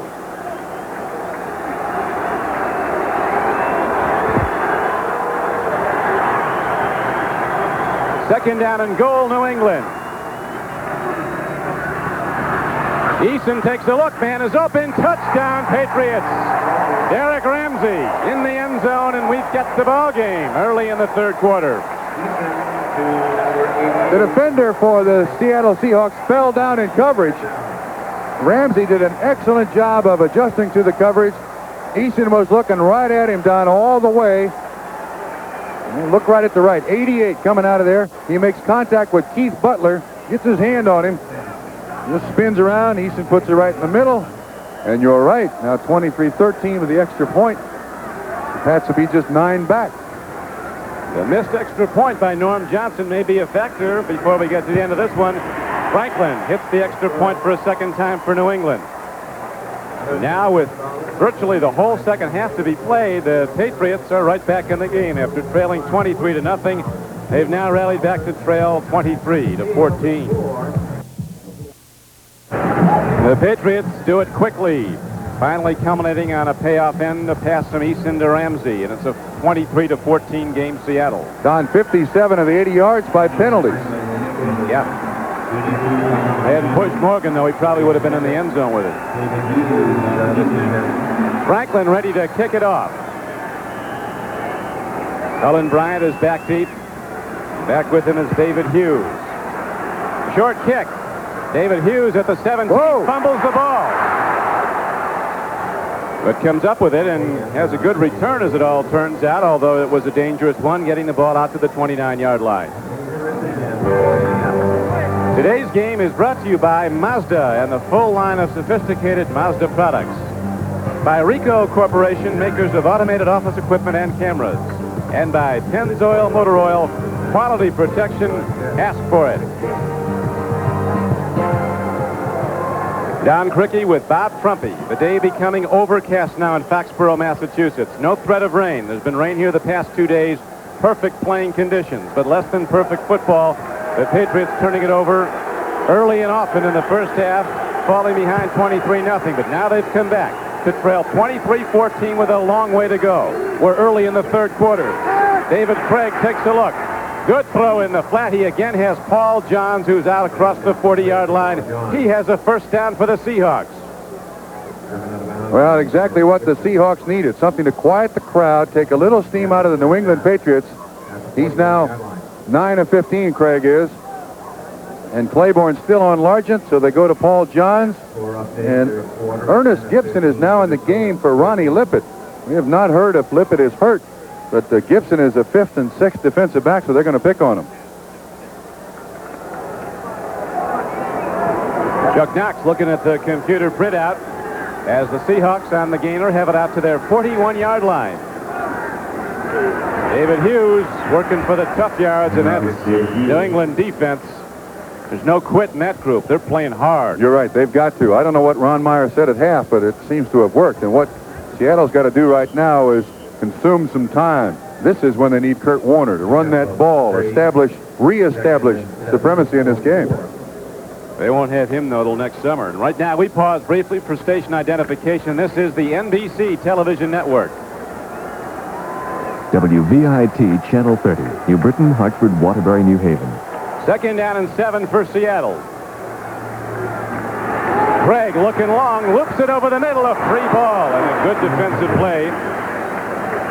Coming up to make a hard swat was Ed Williams, the rookie linebacker Ed Reynolds from Virginia. He made the hit on the carrier, the intended receiver, and receptions are very varied in the Seattle offensive group. Johns has caught 5 for 79 yards. He's also returned a punt, you remember, for 47 yards and a touchdown.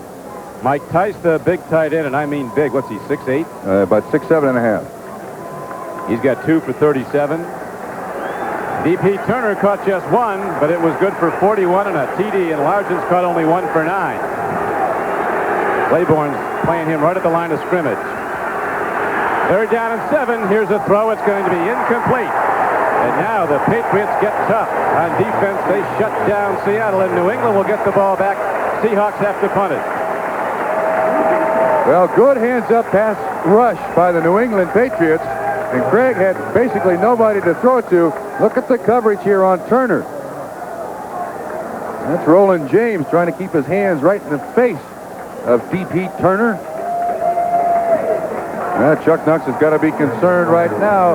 Momentum has switched to the guys in the white helmet.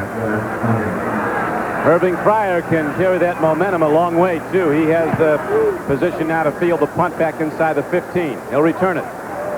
Here he comes. Good special teams play again. Seahawks excelling on special teams. They were the best in the NFL last year on kickoff and punt coverage, and they're even better this year. But the Patriots have the ball when we come back. There has been a dramatic change in emotion in this game. Now the Patriots fans on opening day at home are up and cheering the Patriots. And Tony Eason, their young quarterback from Illinois, who has rallied this team, running for one touchdown, throwing for another a moment ago. His team now trailing 23-14 after being routed 23-0. We have 11:24 to play in the third quarter as the Patriots go 1st and 10. Collins runs the ball. He got some.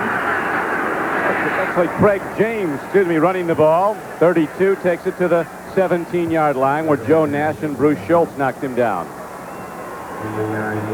Well, we got a real test right now for both of these teams. If New England can continue the momentum, we may have a second half of an entirely different complexion. The Seattle Seahawks now got what they want, though. It's 2nd down and long, and they've got 1, 2, 3. Well, they got the standard defense. 3-4 defense. 2nd down and about 7. Eason rolling out. He's got a lot of time. Dumps it off. He's got a man. Lynn Dawson, a big tight end, fires a forearm into Simpson. And the Patriots are ahead for a 1st down, and all of a sudden this has become very much a football game as New England with Tony Eason at quarterback has come alive on offense. They were just awful early in the game. Look at the way he throws this ball. Just over the head of the linebacker. Dawson makes a great catch going up for it. And they used Stanley Morgan, 86, as the decoy. And underneath was Lynn Dawson, good for 23 yards. Coach Meyer, from good times and bad, he's like Coach Knox. You can't tell any difference on their face. They've been through it all before. The game can change fast. Quick out. Starring. Good defensive play, but he lost him, and Starring gets ahead across midfield. Bruce Schultz had him and lost him. And Starring gets out of bounds across midfield. Very close. It looks like he does have a 1st down. Hey, Don, where were these guys in the first half? Eason was on the bench most of the first half. Eason is the story of this game from a Patriot point of view. Ron Meyer said when the offense goes bad, it has a carryover effect to the defense, and the reverse is true. When things are going good on offense, it picks up your defense, and that has happened in this game. Now Eason sets his team down, trailing by 9 with 10:29 to play in the third quarter. 1st down and 10. Eason goes to the run, and Collins doubles up on the ball with both arms and gets to the 45-yard line. The scoreboard around the NFL. Kansas City holding to a 13-3 halftime lead over the Raiders. Chris Barr kicked the field goal to get Los Angeles its only points at the close of the first half. Green Bay continues to lead the Chicago Bears by a 7-6 score. Jets now leading the Bengals 23-16. Pat Ryan just threw to Mickey Schuler for a touchdown. Minnesota and Atlanta in a 13-13 tie. Fumble! Patriots, Tony Eason fell on the ball. Seattle came with a blitz there. I tend to think that Pete Brock, the center, realized the blitz, and watch how he's trying to, you see him pull out just ever so quickly. I'm not sure he ever really got the ball, but Eason does a great job to cover that. This is so critical, that snap from center. And when you're pressured as a center, you got to move quickly. You alter the snap a little bit, but Eason did recover. Great job on his part. Timeout now, New England. Tony Eason, who was the Big Ten career passing leader when he left Illinois, goes to the sideline now. His statistics starting to look a lot better. He's 6 for 12 for 72 yards and 1 touchdown, and he's run for another. So with 9:16 to play in the third quarter, the Patriots have a third down coming up in 7 when Easton comes back out. Grogan got off to a bad start. That's Grogan in the warm-up jacket behind him. He's a resilient player. He'll have a bad game, he'll come back and have a great one. You're not going to get him down. Don, in his career, Grogan has been on the bench. He's been a starter. He's been panned by the fans here in New England. He's been cheered by the fans here in New England. I think Ken Anderson probably said it best from Cincinnati. When the team wins, the quarterback gets too much credit. When the team loses, the quarterback takes too much blame. But he's run the gamut of emotions on that sideline. Indianapolis now in a field goal, goes in front of the Cardinals, 17-14. First half, the Patriots could only convert 1 of 8 third downs to first downs. Here's a critical one to keep that momentum, at least keep this drive alive. They have a big opening day crowd here in New England, a big day of game sale. Right now, the Patriots have picked up the level of their play considerably after falling behind 23-0. Now it's 3rd and 7 for Easton. Here comes a big rush against him. He stands in, gets it away, and his man lost the ball. Irving Fryer had it and lost it. Gary Jackson covering, but Fryer had a definite play on the ball. Seattle once again with 6 defensive backs done. And we'll watch Fryer go in motion. He's so fast he comes all the way across the field. Yeah, all they're trying to do is just stretch the coverage. At least create some confusion. That ball thrown just a little bit behind him, or he could have caught that and gone for a number of yards. But he did not, and the Seahawks will get it back as Prestridge is into punt now for New England. 9:12 to play, third quarter.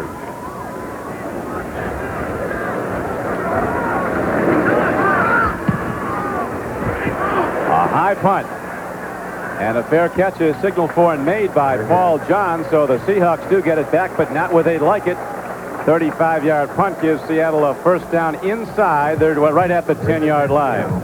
So they've got a long way to go against a defense on the Patriots that's playing better football. Seahawks break the huddle. First and 10. They're starting out, though, at their 10-yard line. 9:05 to play third quarter. Seattle has the lead, 23-14. They've not scored in a long time, and the Patriots have the last 14 points of this game. Here's a hard run and a hard tackle. Eric Lane comes straight ahead. Moving up on him was Toby Williams, number 90, and Ken Sims, 77. We're still waiting for Ken Sims to be a great one. You may remember he was the number 1 player picked in the entire NFL draft in '82 out of the University of Texas, and had a cracked leg bone last year, kept him out much of the season. Hasn't done it yet. No. Don, as a matter of fact, is there any other team in the NFL that has 2 players who were the overall first pick in the draft in their roster? They've got to. Irving Fryer and Ken Sims, the New England Patriots do. I think they're the only one in the NFL.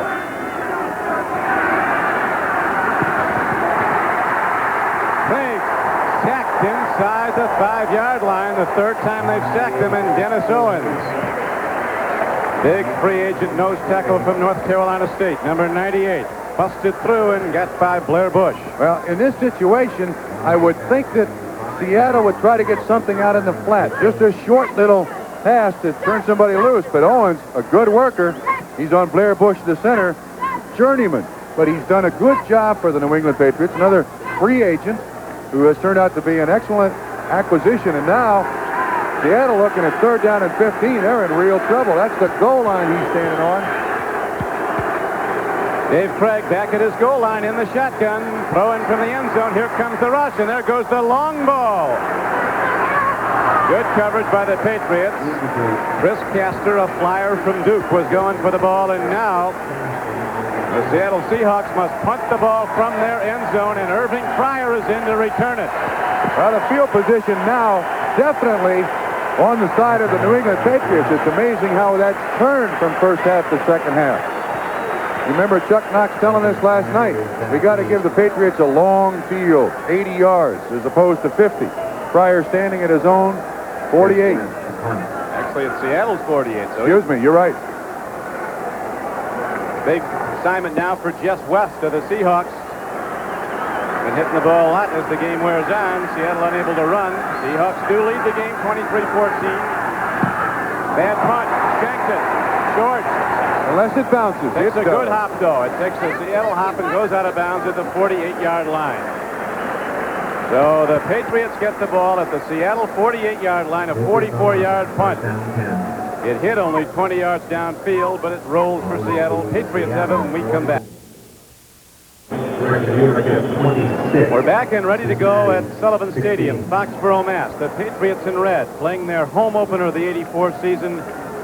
After trailing 23-0, are now back in the game, 23-14, and there is Irving Fryer, one of the highest-rated players to come out of college football at his position, wide receiver, in a long time. On the left flank, they go to the run, though. Collins turns the corner. Foot race. Easley's after him and easily gets him. But the Patriots rip off a big gainer. Don, absolutely amazing how the psychology of this game is turned so very, very quickly. Collins, the longest run of the day, 20 yards. This is just flat foot speed.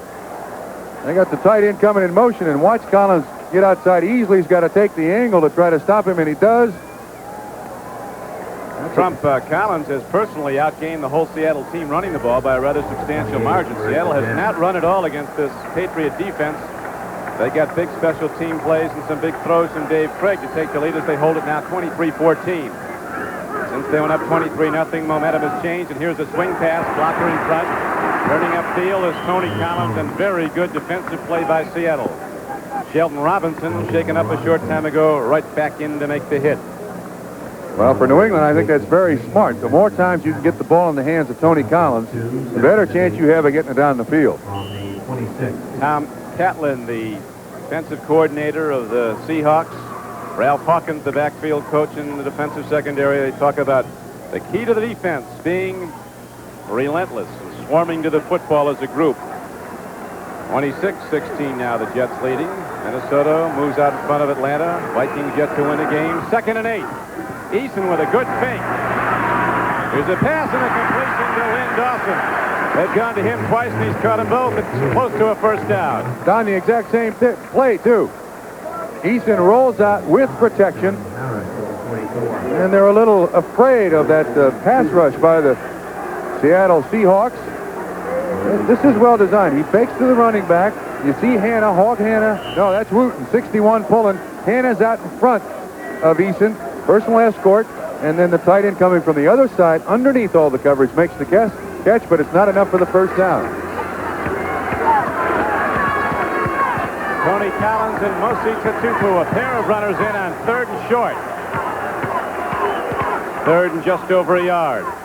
Tatupu gets the first down and more as he cracks the Seattle defensive front and gets down to the 17-yard line. John Harris and Paul Moyer combined on the stop for the Seahawks. But New England drives on and gets 4 new downs. I'd certainly try to keep that young man in the ball game. He's one of the toughest runners in the game today. And he's also a good blocker and was the personal escort for Tony Collins last year in his 1,000-yard rushing season. But he's back on the bench, back to the one-back offense. Collins gets the ball and gets inside the 15-yard line, and a first down carry, got perhaps 3 yards. Again, Shelton Robinson fills quickly to make the stop. Clock is running in the 3rd quarter. 5 minutes and 15 seconds left to play. The sun bright and shining now in Massachusetts again, as the Patriots have made a dramatic turnabout in this game. Collins running the ball 14 times so far with 68 yards in the books for him. Ron Meyer, the coach, saw a flaming disaster on his hands as his team fell behind 23-0 with about as inept National Football League play as you're going to see. Then Eason came in the game and the whole ball game turned. Now Tony Eason sees something he doesn't like, and as he's counseled to do, he uses one of his timeouts. You're down close, you can't blow the scoring opportunity. You're right, and I think Eason expected Seattle to be in a 5 or a 6 defensive back set with 2nd and 7, and they weren't. And they probably had a play that was designed to take advantage of that defense, and since it wasn't in there, the best thing to do is just call timeout. And now the advantage falls to the Seattle side. They can come back with the 6 defensive backs or the same defense before. Trump, what do you think of Eason, his overall abilities? Well, I really haven't seen him throw the ball particularly well today. I mean, he's throwing it rolling out. He's obviously more mobile than Steve Grogan. He's got a very, very strong arm. And you notice when he talks in the huddle, we've had a couple of shots where he's directing traffic in there. At least he's got the self-confidence to say, look, I don't care what the problems were in the first half. I'm here. We're going to go get them. And that is a big lift for any football team. Well, he's big enough. It looks like a tight end. Eason is 6'4", 215 pounds in his second year from Illinois. This team has responded. Indianapolis continues to lead St. Louis 17-14. In the second half, now here's how this game has changed, Trump. You see the total numbers are really dominant for New England. 104 yards to just 16 for Seattle. In the first half, for most of the first half, it was that big a disparity for the Patriots. Seattle just dominated the game. Second down and 7. Eason taking a look. Who gets time? Has a man starring. Juke moving. Out of bounds at the 2-yard line. First down, New England. In a minute, this could be a 2-point game.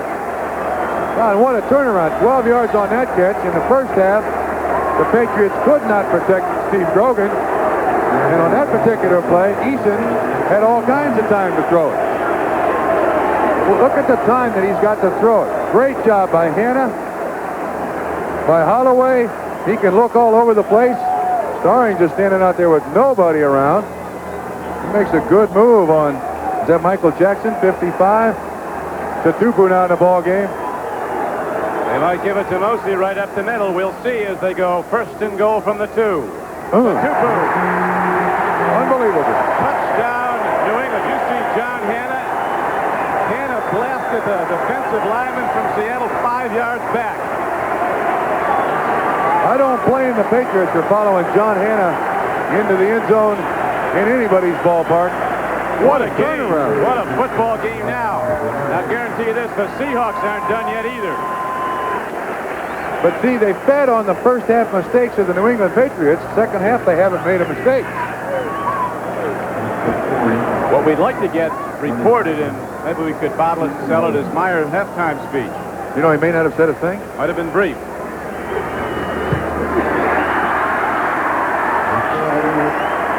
The extra point is good, and that missed extra point early in the game by Seattle is looming larger and larger as now. It's a 23-21 game. The Seahawks lead cut to 2. That's how it went. 49 plays. Finally, Tatupu in the end zone. It's a 23-21 game. Seattle's lead cut to 2 after they led 23-0 as Hughes brings it back, and he again gets across the 30. Hit hard there. Don, here's the first down total right now in the game. New England 13, Seattle 10. Seattle got 9 in the first half. They've gotten 1 in the second half. And New England has gotten 10. Now, in the first half, we talked about the lack of emotion on these New England Patriots special teams. Let's see if we can see a little more emotion here now. But at least they're there taking on Seattle Seahawks. That's a good hit on the tackle. It does appear that the emotion has changed completely. Back to Franco. Nothing. Harris goes wide, looking to cut back, but there was no lane. And Franco has to take it out of bounds. Second down and 10 from the 4. Well, they've got to come with their passing set now. They got to try to utilize the area over the middle. And they got to get a couple, 3 first downs here because this game is slipping away from the Seattle Seahawks. Not in a hurry. Really astounding turnabout. The Seahawks were just putting away knockout punches left and right against New England. 23-0 lead. Now Seattle with second down and 10 with their lead cut to 2 in the third quarter.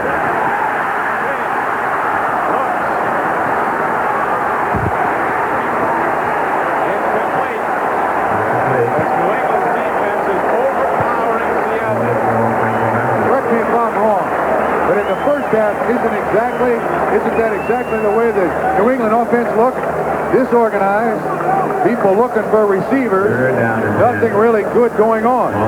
He's getting the rollout by Craig. He's looking for anybody that's open down the field. See if they get good pressure. Lester Williams, 72 up there. Ken Sims almost gets you. Look, he's got nobody to throw it to. And he throws it at Franco Harris. Got Not even close to a reception. Third down. A good second look. Our producer for NBC Sports is Glenn Adamo. Our director, Bob Levy. And we have 4:11 to play. Third quarter, 3rd and 10 Seattle from the shotgun. Greg has to hurry. Gets a strike and the ball is lost. Darrell Turner has slipped off the shoulder pad. And so the Seahawks have picked the ball again.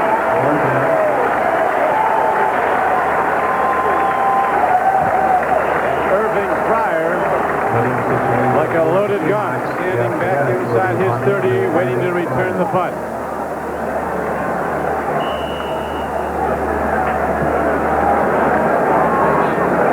Tony Eason ready to come back in. He's hit 7 of 9 passes in the second half for 65 yards and a touchdown. 23-21 is the score. Good punt. West hitting it high. Fryer signals for and makes a fair catch at his 34.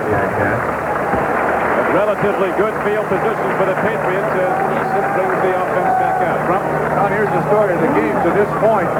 The Seattle Seahawks, a grand total of 39 yards rushing. Last year, Kurt Warner averaged 21 carries and 90 yards. At the outset of this game, Chuck Knox told him that we've got to replace that somehow. They've got nothing. And it's 1, 2, 3 and kick. They can't establish anything. Keep the New England offense off the field this second half. Unable to run the ball, the lament of Mike McCormick at halftime has been a big factor as they continue unable to run. And here's the first down carry. Greg James runs the ball, gets across the 35-yard line. They'll spot the ball at the 37. So he got 3. It'll be second down and 7. Greg James was one of the Pony Express backs at SMU under Rod Meyer. The other one was Eric Dickerson. Might be as good as ever come down the line. You got that right. John Robinson is building an entire offense around him. Actually second in a long 6 where they had the ball spotted. James has run 6 times for 16 yards. Where's Collins?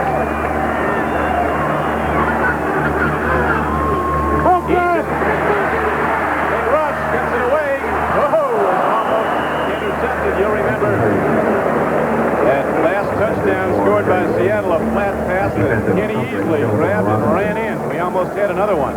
Don, we had the same play called by the New England Patriots. The intended receiver was Lynn Dawson. He was held up at the line of scrimmage, so Easton had to improvise.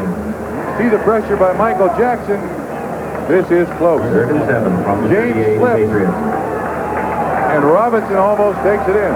Robinson went for the tackle and gone for the ball. He would have been gone. Now it's 3rd and 7. Big play for the Patriots and the Seattle defense.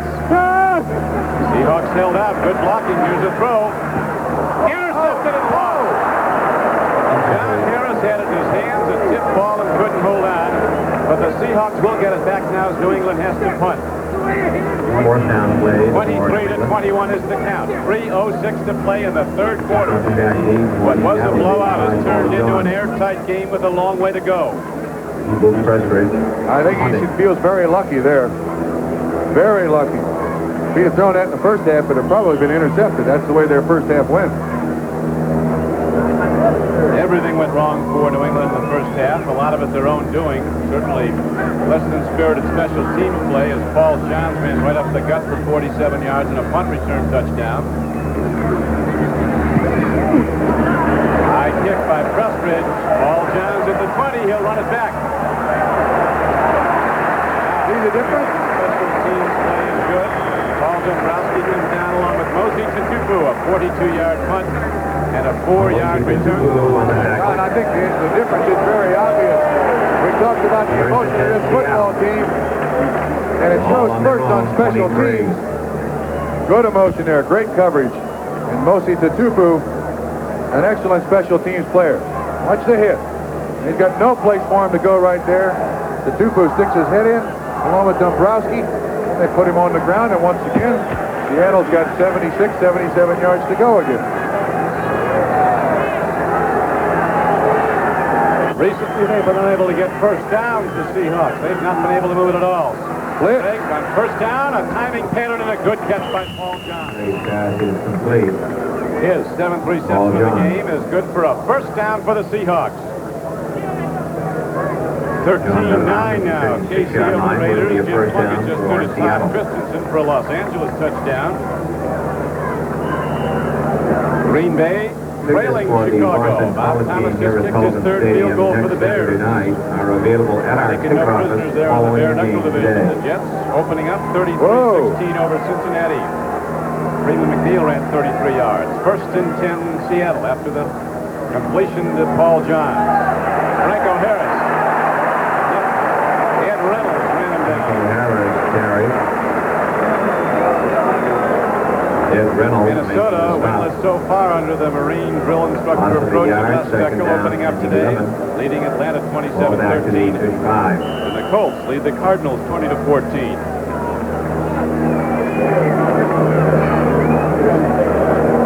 Franco's last run resulted in a 2-yard loss for the Seahawks, so it's going to be second down and 12.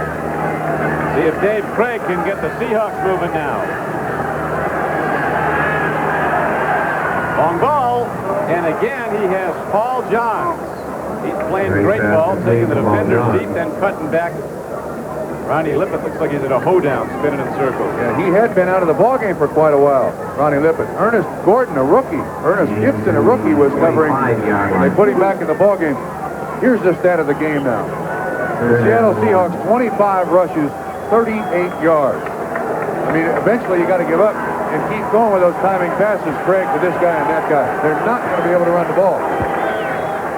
Well, I think they're going to try right now, Trump. It's third down and less than a yard. 45-yard line of Seattle. High set. David Hughes, the up back to block. The handoff. Eric Lane. Eric Lane is going to be right about where he needed to go. Had to get to the 46. Look, it might be close enough to measure. Where they have a spotter right now. Looks like he's got it. Well, with this first down, they can stop the bleeding. 27, Atlanta Although 15. You see the dive here. Hughes up front on the lead block. Lane just tries to dive over his own man. It appears that he got it, although it's going to be very close. He's got it, I think, by the nose of the ball. First down, Seattle it is, and so the Seahawks, with consecutive first downs now, get out of trouble and move the ball out to their 46-yard line. Bright, sunny day in New England. Crystal clear day with the temperature about 70. 46-yard line, first down.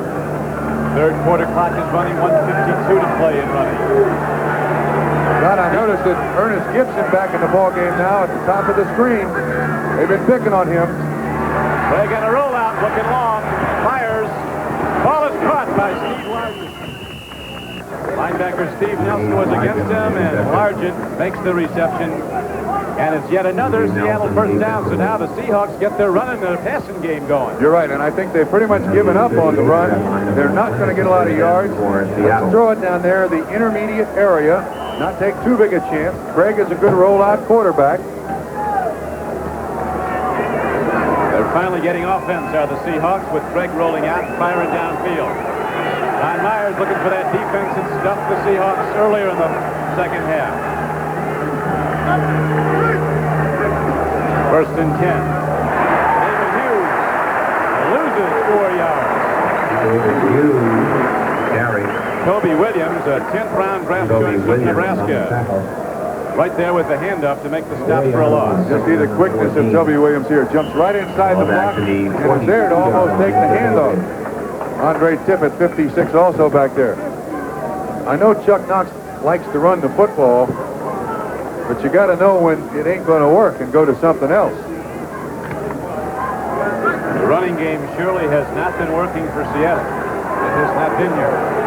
But the Seahawks still lead 23-21. Inside a minute to play in the third quarter. Craig throws. He has a man open. Charlie Young, his tight end, makes a diving play on the ball and looks like he's got it. Big play by Charlie Young. Good for about 9 yards. He was uncovered. He had Blackman 55 inside, Roland James 38 outside.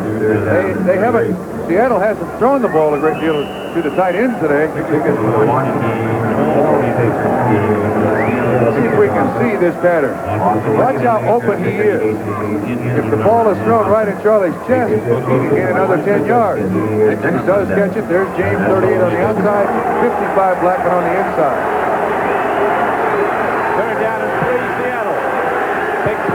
Seahawks.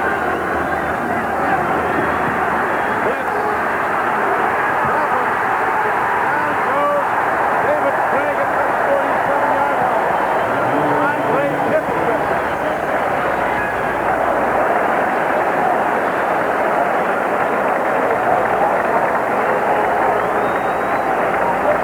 Big a defensive play as there's been in this game for the Patriots. At the right time, too. You see him coming outside. Tippett is a guy who is defensive line size and running back speed. And Craig's not going to get away from him. He had no chance whatsoever. You see the blitz 57 inside. And here comes Tippett to the outside. That is the end of the third quarter. That will do it. So at the end of the third quarter, the score is Seattle 23 and New England 21. We'll be right back after these messages from your local station. With Bob Trumpy, this is Don Crickey back at Sullivan Stadium, Foxborough, Mass. The Seahawks must punt the ball after David Craig was sacked on a third down play, rolling to pass. Andre Tippett got him. Seahawks holding to a 2-point lead as we open the fourth quarter. An excellent punt by Jeff West. And it hops into the end zone despite good coverage by the special teamers for the Seahawks. So it comes out to the 20, and there the Patriots going offense, trailing by just 2, first and 10. He joined us late. New England was behind Seattle 23-0 in the first half. Seahawks scoring every way. Paul Johns on a 47-yard punt return. Kenny Easley on an interception return.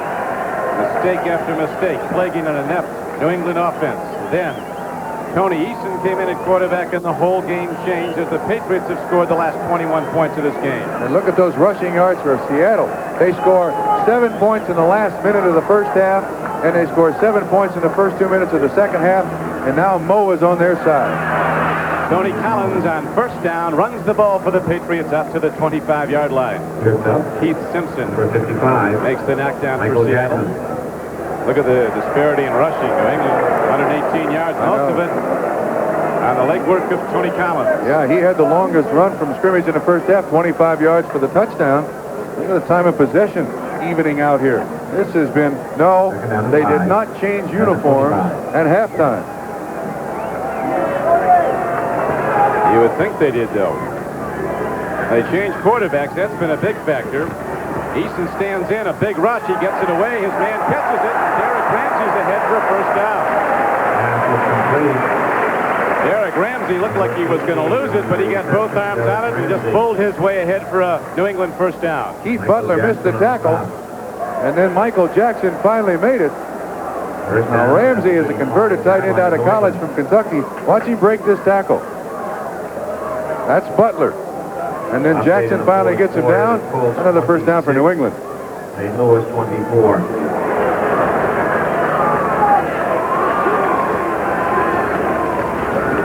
Handoff. Turning upfield is Tony Collins for 12 yards and a New England first down. Simpson finally knocked him down as these offensive linemen for the Patriots are really blasting people. Holloway and Haley, the 290-pound tackles. Hanna and Wooten, the guards, and Pete Brock, the center. Let's also give an assist to Irving Fryer. Watch him, number 80. He gets a block, and he allows Tony Collins to break up underneath it right there. You see, on 22, Dave Brown, and that gets Tony Collins the next 7 yards.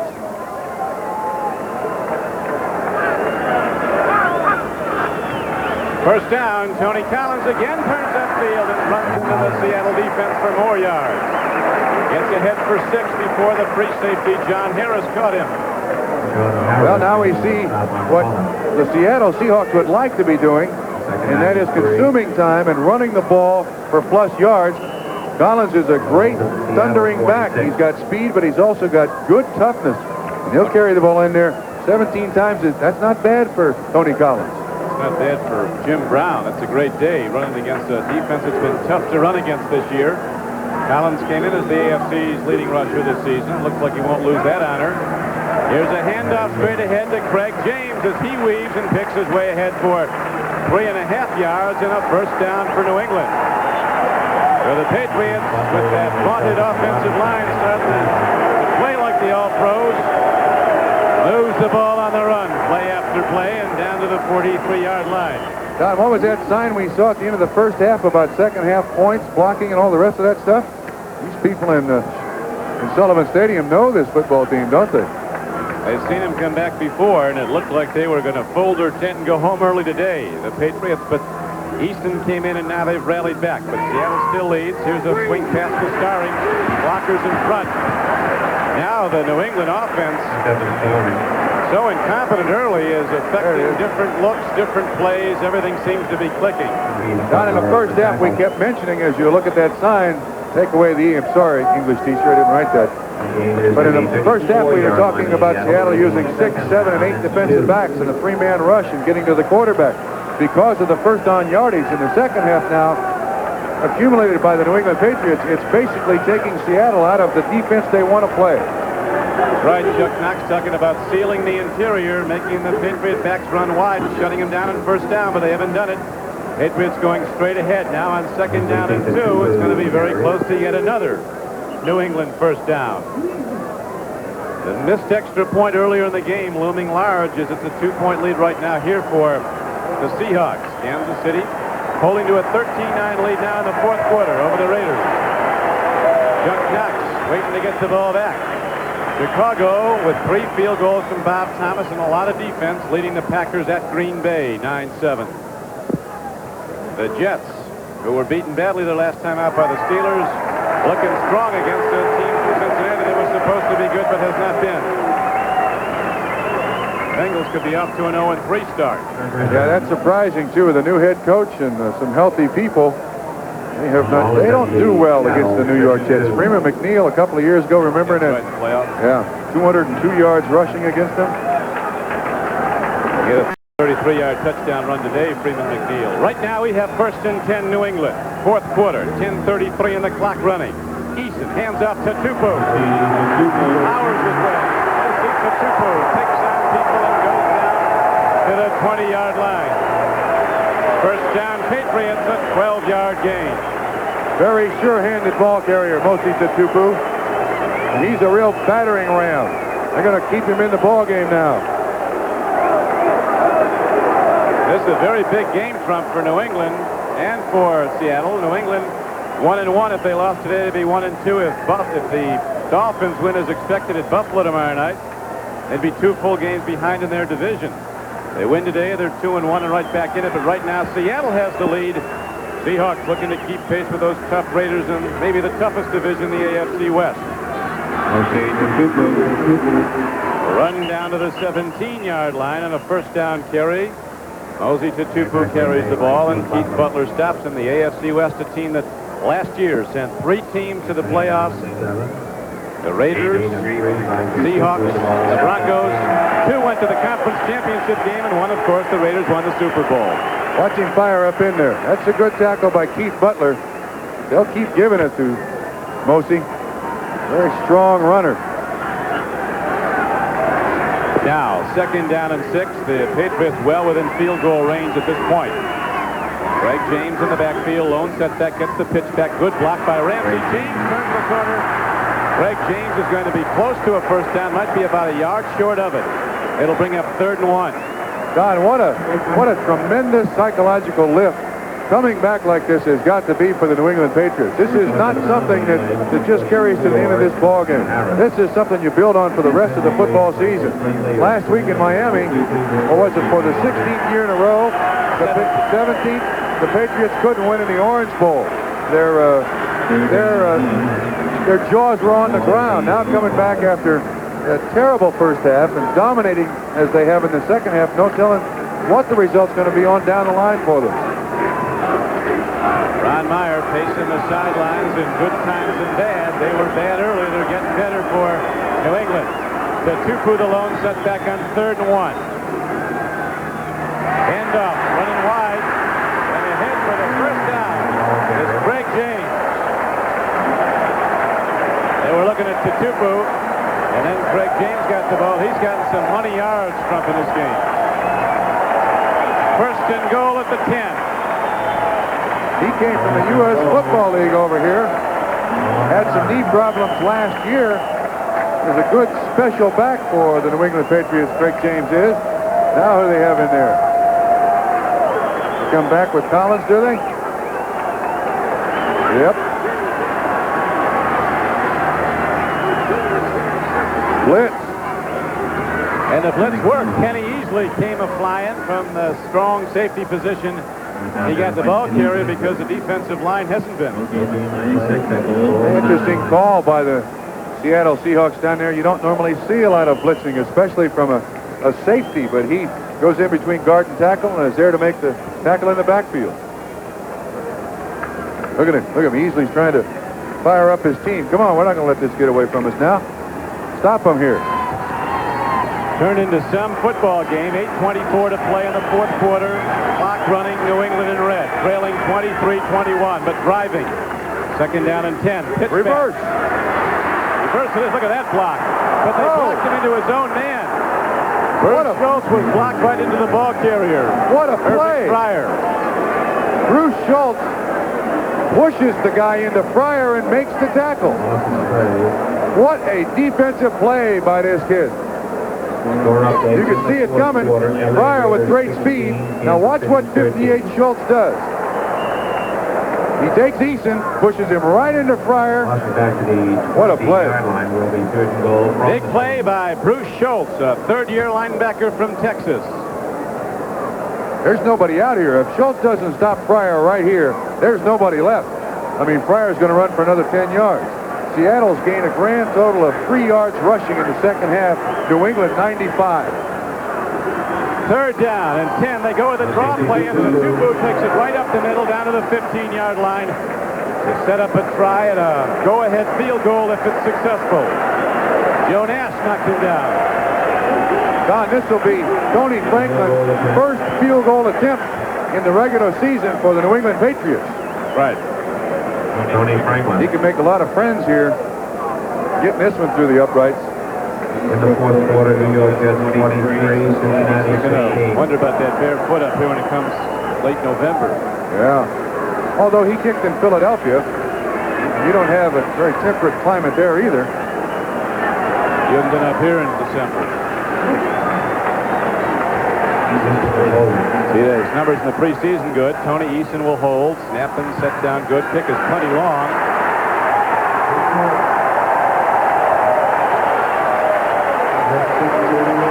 It's good. They're waiting a long time to make the call, but the kick is good. Look at this.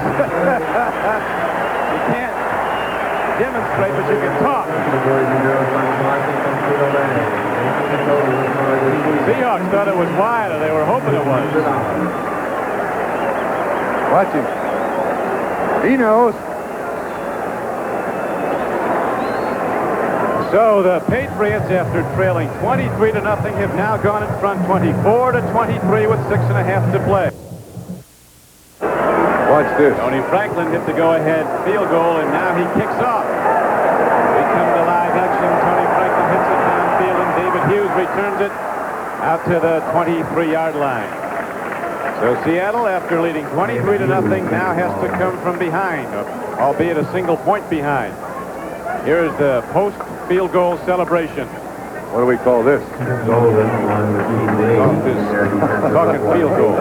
First down and 10 for Seattle offense. As Casey Stengel one time said, Trump, who'd have thunk it? Yeah, what did Dick Motta say? It ain't over till the fat lady sings? Well, she's not chirping yet, but we got 6.5 minutes to go, and the Seahawks with the ball, but they trail by a point after leading 23-0. 6:21 to go. David Craig at quarterback. He's going to throw, and here's the rush, and they get him.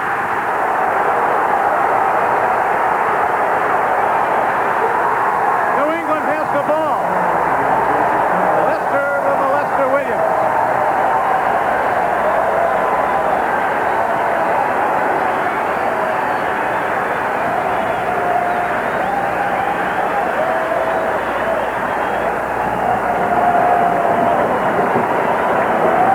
We know for sure Ron Meyer must have pulled out his Gipper speech at halftime, because this is not the same team that played in the first. You see Craig flushed by Nelson. The ball is loose right there. I don't think anybody realizes it. But Craig, watch Williams. Whoa, room service. Our ball. Steve Nelson, who's made big plays for a lot of years for New England, does it again, and now the Patriots have the ball 1st and 10 inside the 15-yard line of Seattle. Handoff. Greg James follows John Hanna. That's a truck to follow, and he's down to the 10-yard line. Let's watch again now as we see the blitz and the fumble. Nelson with his arms around the quarterback's hand. You see it bouncing off the offensive tackle. The right man in the right place at the right time. Patriots ball.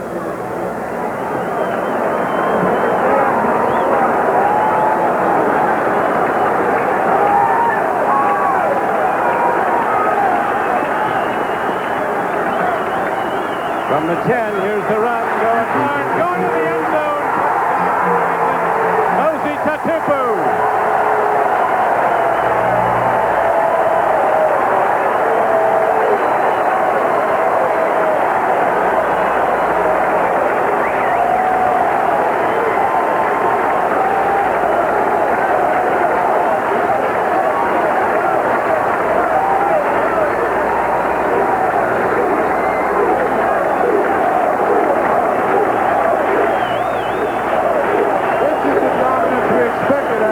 Offensive line, tough running by Tatupu. 8 carries, 40 yards. That was his second TD.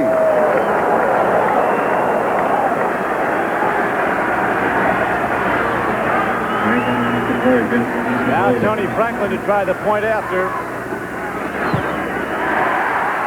And the Patriots, with a string of 31 unanswered points, have come from 23 behind to lead the game 31-23.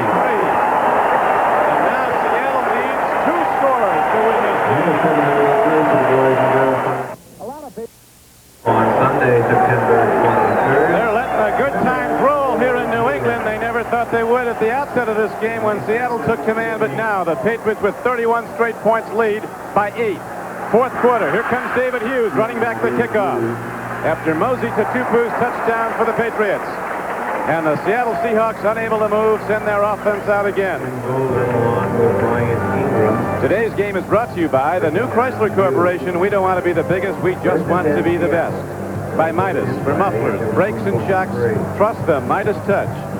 And by Burroughs Corporation, the question isn't who's bigger, it's who's best.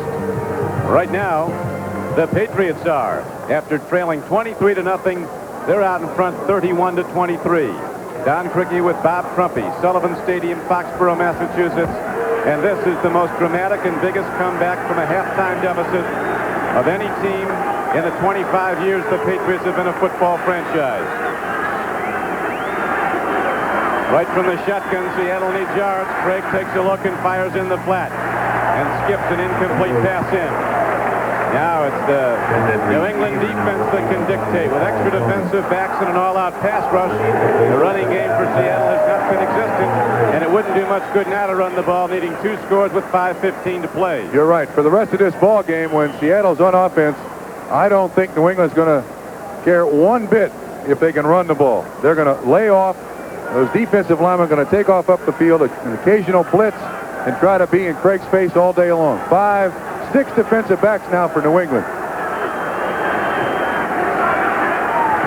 Craig looks over the middle, and there is Paul Johns. Again, this time it's Darrell Turner coming out and making the reception. Nicely done as he goes out of bounds at the 32-yard line.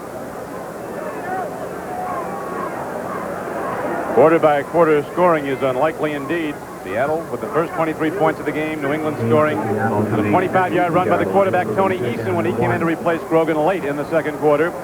Then New England with 14 points in the third quarter, 10 more so far the fourth. 31 straight points unanswered by Seattle as the Patriots come back to take the lead. 5:08 to play.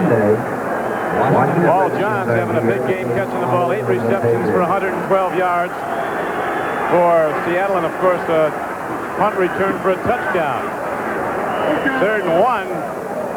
You'll see if Eric Lane got over the top. Seattle has not really been able to throw the ball down the field after the touchdown to Darrell Turner. That's basically been all they've gotten downfield on. They've been throwing it out to the sideline. And, of course, they don't have the quick running back to throw it to with those 4 fullbacks on their roster. And Zach Dixon hurt. So they're really missing some weapons, Seattle is.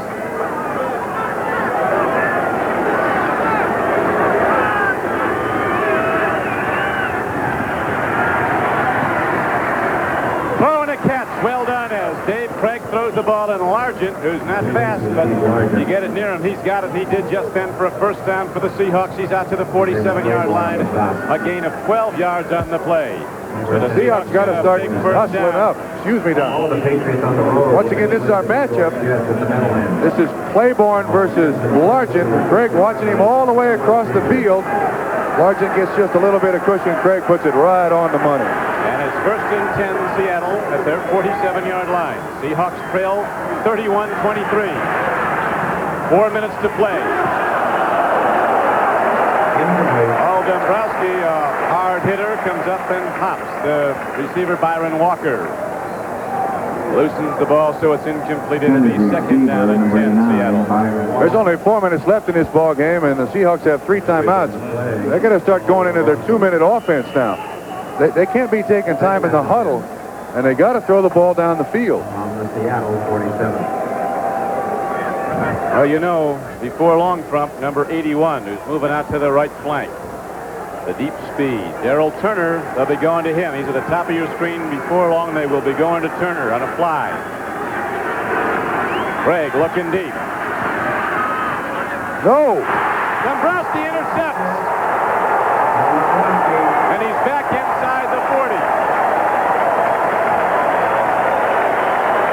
Paul Dombrowski, number 47 in your program and number 1 in their hearts in New England right now, stops this Seattle drive. 22 yards on the return. There's a very late flag.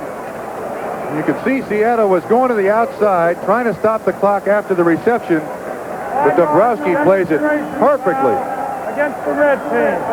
Foul will be enforced, and it'll be 1st and 10 New England. That's his first interception as a Patriot. It comes with 3:49 to play in the game. We know just as Seattle had a throw, Bob, what the Patriots will be doing now. Pounding the ball behind the likes of Holloway, Hanna, Brock, Wooten, and Haley. What a turnaround. You never know what ignites something like this either. The ball is on the 44-yard line of Seattle. You know, as Chuck Knox told us last night, his biggest fear happened today. They couldn't run the football, and they couldn't get New England in those 2nd and 3rd and long situations in the second half. First half, they did a good job of it. Second half, they couldn't follow through. They couldn't put them away. They had them down, but they couldn't put them away. You would think at 23-0 they were put away, but Easton came in and the Patriots fumble. Another free ball. Stephen Starring. When it rains, it pours. A complete turnabout, not only on the scoreboard, but in the way the breaks have been going. That time, a lost ball almost resulted in a Patriot touchdown when they got it back. Dave Brown made the hit on Tony Collins. Now watch this thing squirt away from him. And this is the way the second half has been for the... Down at the 20. This is the way the second half has been. Watch that ball bounce up perfectly. Right there. I mean, bounced right up into his hands. First down. Just the way they draw it up on the chalkboard.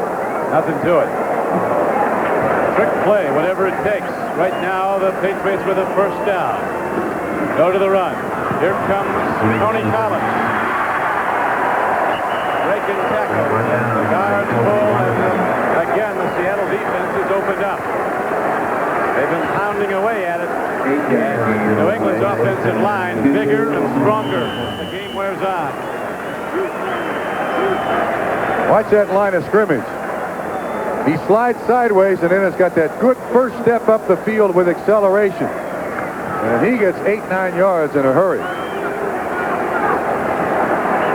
He got 8. Second down and 2. Tatupu breaks the tackle. Ball. Again, New England fumbles, but New England again recovers. Tatupu again on the ball. Boy, it's bounced their way the second half.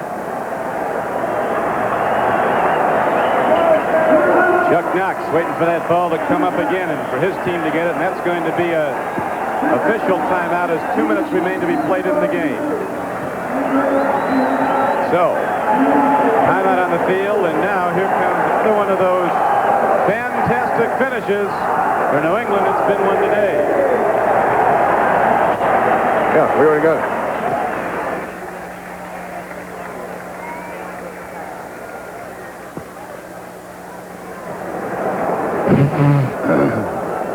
This is astounding.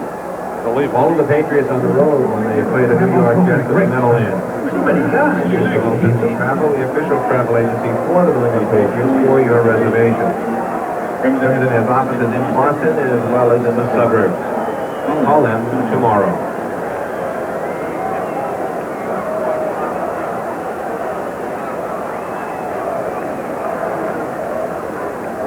Boston College next Saturday night. Kick-on time 30 here at Sullivan Stadium. Tickets for the Boston College game. Well, you see Ron Meyer talking to Eason. I imagine all he's telling him is make sure of those hands off the Mosi Tatupu. He's their most sure-handed ball carrier, along with James. And they're not anxious to get the ball in the end zone. They just don't want to turn it over. And it's been rather slippery here the last couple of runs. Those Seahawks pounded on the ball can help it get slippery, but they haven't been able to come up with it. And the Seahawks desperate now. They need 2 scores to win this game after leading 23-0. Patriots rallying for 31 straight points. First score they had came late in the second quarter when quarterback Tony Eason was trapped and ran up the middle for 25 yards and a touchdown. Eason at quarterback replacing Grogan in the second quarter. The whole team was turned around in this game. Blue pass, man's open, touchdown, New England. Irving Fryer. It's unbelievable. Absolutely astounding. His first as a pro, 15 yards on the catch. Now that's an amazing call. I mean, less than 2 minutes to go, you think they're going to run it. And he puts it up. Look, he's got plenty of time to throw. Fryer doesn't appear to be covered. Harris, 44, the closest one. Not only is New England going to win this game the way it's going, they're going to blow them out after trailing 23-0. 38 unanswered points. Extra point at 10. Both these teams with tough National Conference opponents next week. The Seahawks go back to the Kingdom to play the Chicago Bears. The Patriots will be home as they go against the Washington Redskins. It's up, it's good. So the Patriots' fantastic comeback continues as they go out in front 38-23. And now here comes another one of those fantastic finishes. 56 seconds left to play. Don Criqui with Bob Trumpy back at Sullivan Stadium, Foxborough, Mass, where it's all gone wrong for Seattle after they led the game 23-0. Bob Trumpy, the outset you said you didn't like Seattle's chances at all. Then you saw them lead 23-0. What did you know? Well, no, I didn't expect this to happen, but here's a stat for you. Last year with Kurt Warner, the Seahawks averaged 132 yards rushing per ball game. He getting about 90. Today they got 25 rushes, 37 yards. High spinning kick goes to David Hughes at the 8-yard line. The 15 to the 20. Working hard, he's out to the 27-yard line, but only 1:47 shows on the clock. And the Seahawks need 3 scores. They need 2 touchdowns, 2 extra points, and a field goal to win this game. They're down by 15. I don't know that I've ever seen a bigger turnaround anywhere. Have you? I don't recall one, no. Well, I saw something one day at the Orange Bowl in Miami. The Dolphins and the Chargers. And the Chargers. Oh, I saw that game, yeah. 24-0 San Diego in the second quarter. San Diego finally won it after about the next day. Went to long overtime. But look, this team has basically played 31 minutes of offensive football. The last 1 minute of the first half and the last 30 minutes of the second half. and produced 38 points. Play was broken up by number 47, Paul Dombrowski. Dombrowski, who intercepted before, breaks it up now, and it's going to be 2nd down and 10 for Seattle. 1:42 left to play. Final starting to come in. Scores close to being final. The Raiders, who always find a way, have now gone out in front of Kansas City 19-13 after the Chiefs led that game 13-0. Chicago Bears off to a 3-0 start on 3 field goals and great defense. They beat the Packers at Green Bay. The Jets roll over the Cincinnati Bengals at Giant Stadium in New York as the Jets now go to a 2-1 record. Minnesota wins its first game. Here's Craig. 2nd and 10. He completed to Paul Johns, but there was resultant yardage negligible, maybe a yard. Don, I'll tell you what, there's some people in Seattle that at the end of the first half went out for groceries, probably came back and say, wait a minute, this has been the twilight zone. Oh, it's true. Indianapolis, the Colts of Frank Kush. Last week the Cardinals beat Buffalo 37-7. This week the Colts are rolling over them. Mike Pagel, who's been throwing well, just hit Billy Young with a 6-yard touchdown pass. Curtis Dickey threw a touchdown pass, a long one in that game on a halfback option. 3rd down and 10. Seattle in desperate need of a first down, and much more than that. Craig looks, he throws, got a man, it's incomplete. Darrell Turner running one pattern, and Byron Walker coming over the middle. Walker, who can't get to the ball, both cutting across the middle, and 19-yard attempt, almost a connection. Now, the end is near for Seattle. This is 4th down. If they don't convert for a first down, New England will run it out.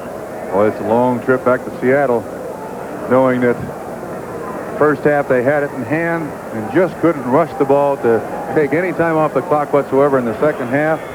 Contrasts in this game have been absolutely unbelievable. So in the first half, the Patriots despondent, down 23-0, making every mistake a team could make, sitting there forlorn, and now the whole thing has switched to the Seattle side. Down the middle, here's the pass to Byron Walker, and a first down on 4th down. Don, the thing about this game is Seattle can use the first half of this game as a highlight film, and New England can use the second half as a highlight film. Well, it's going to be painful for these Seahawks to look at these game films.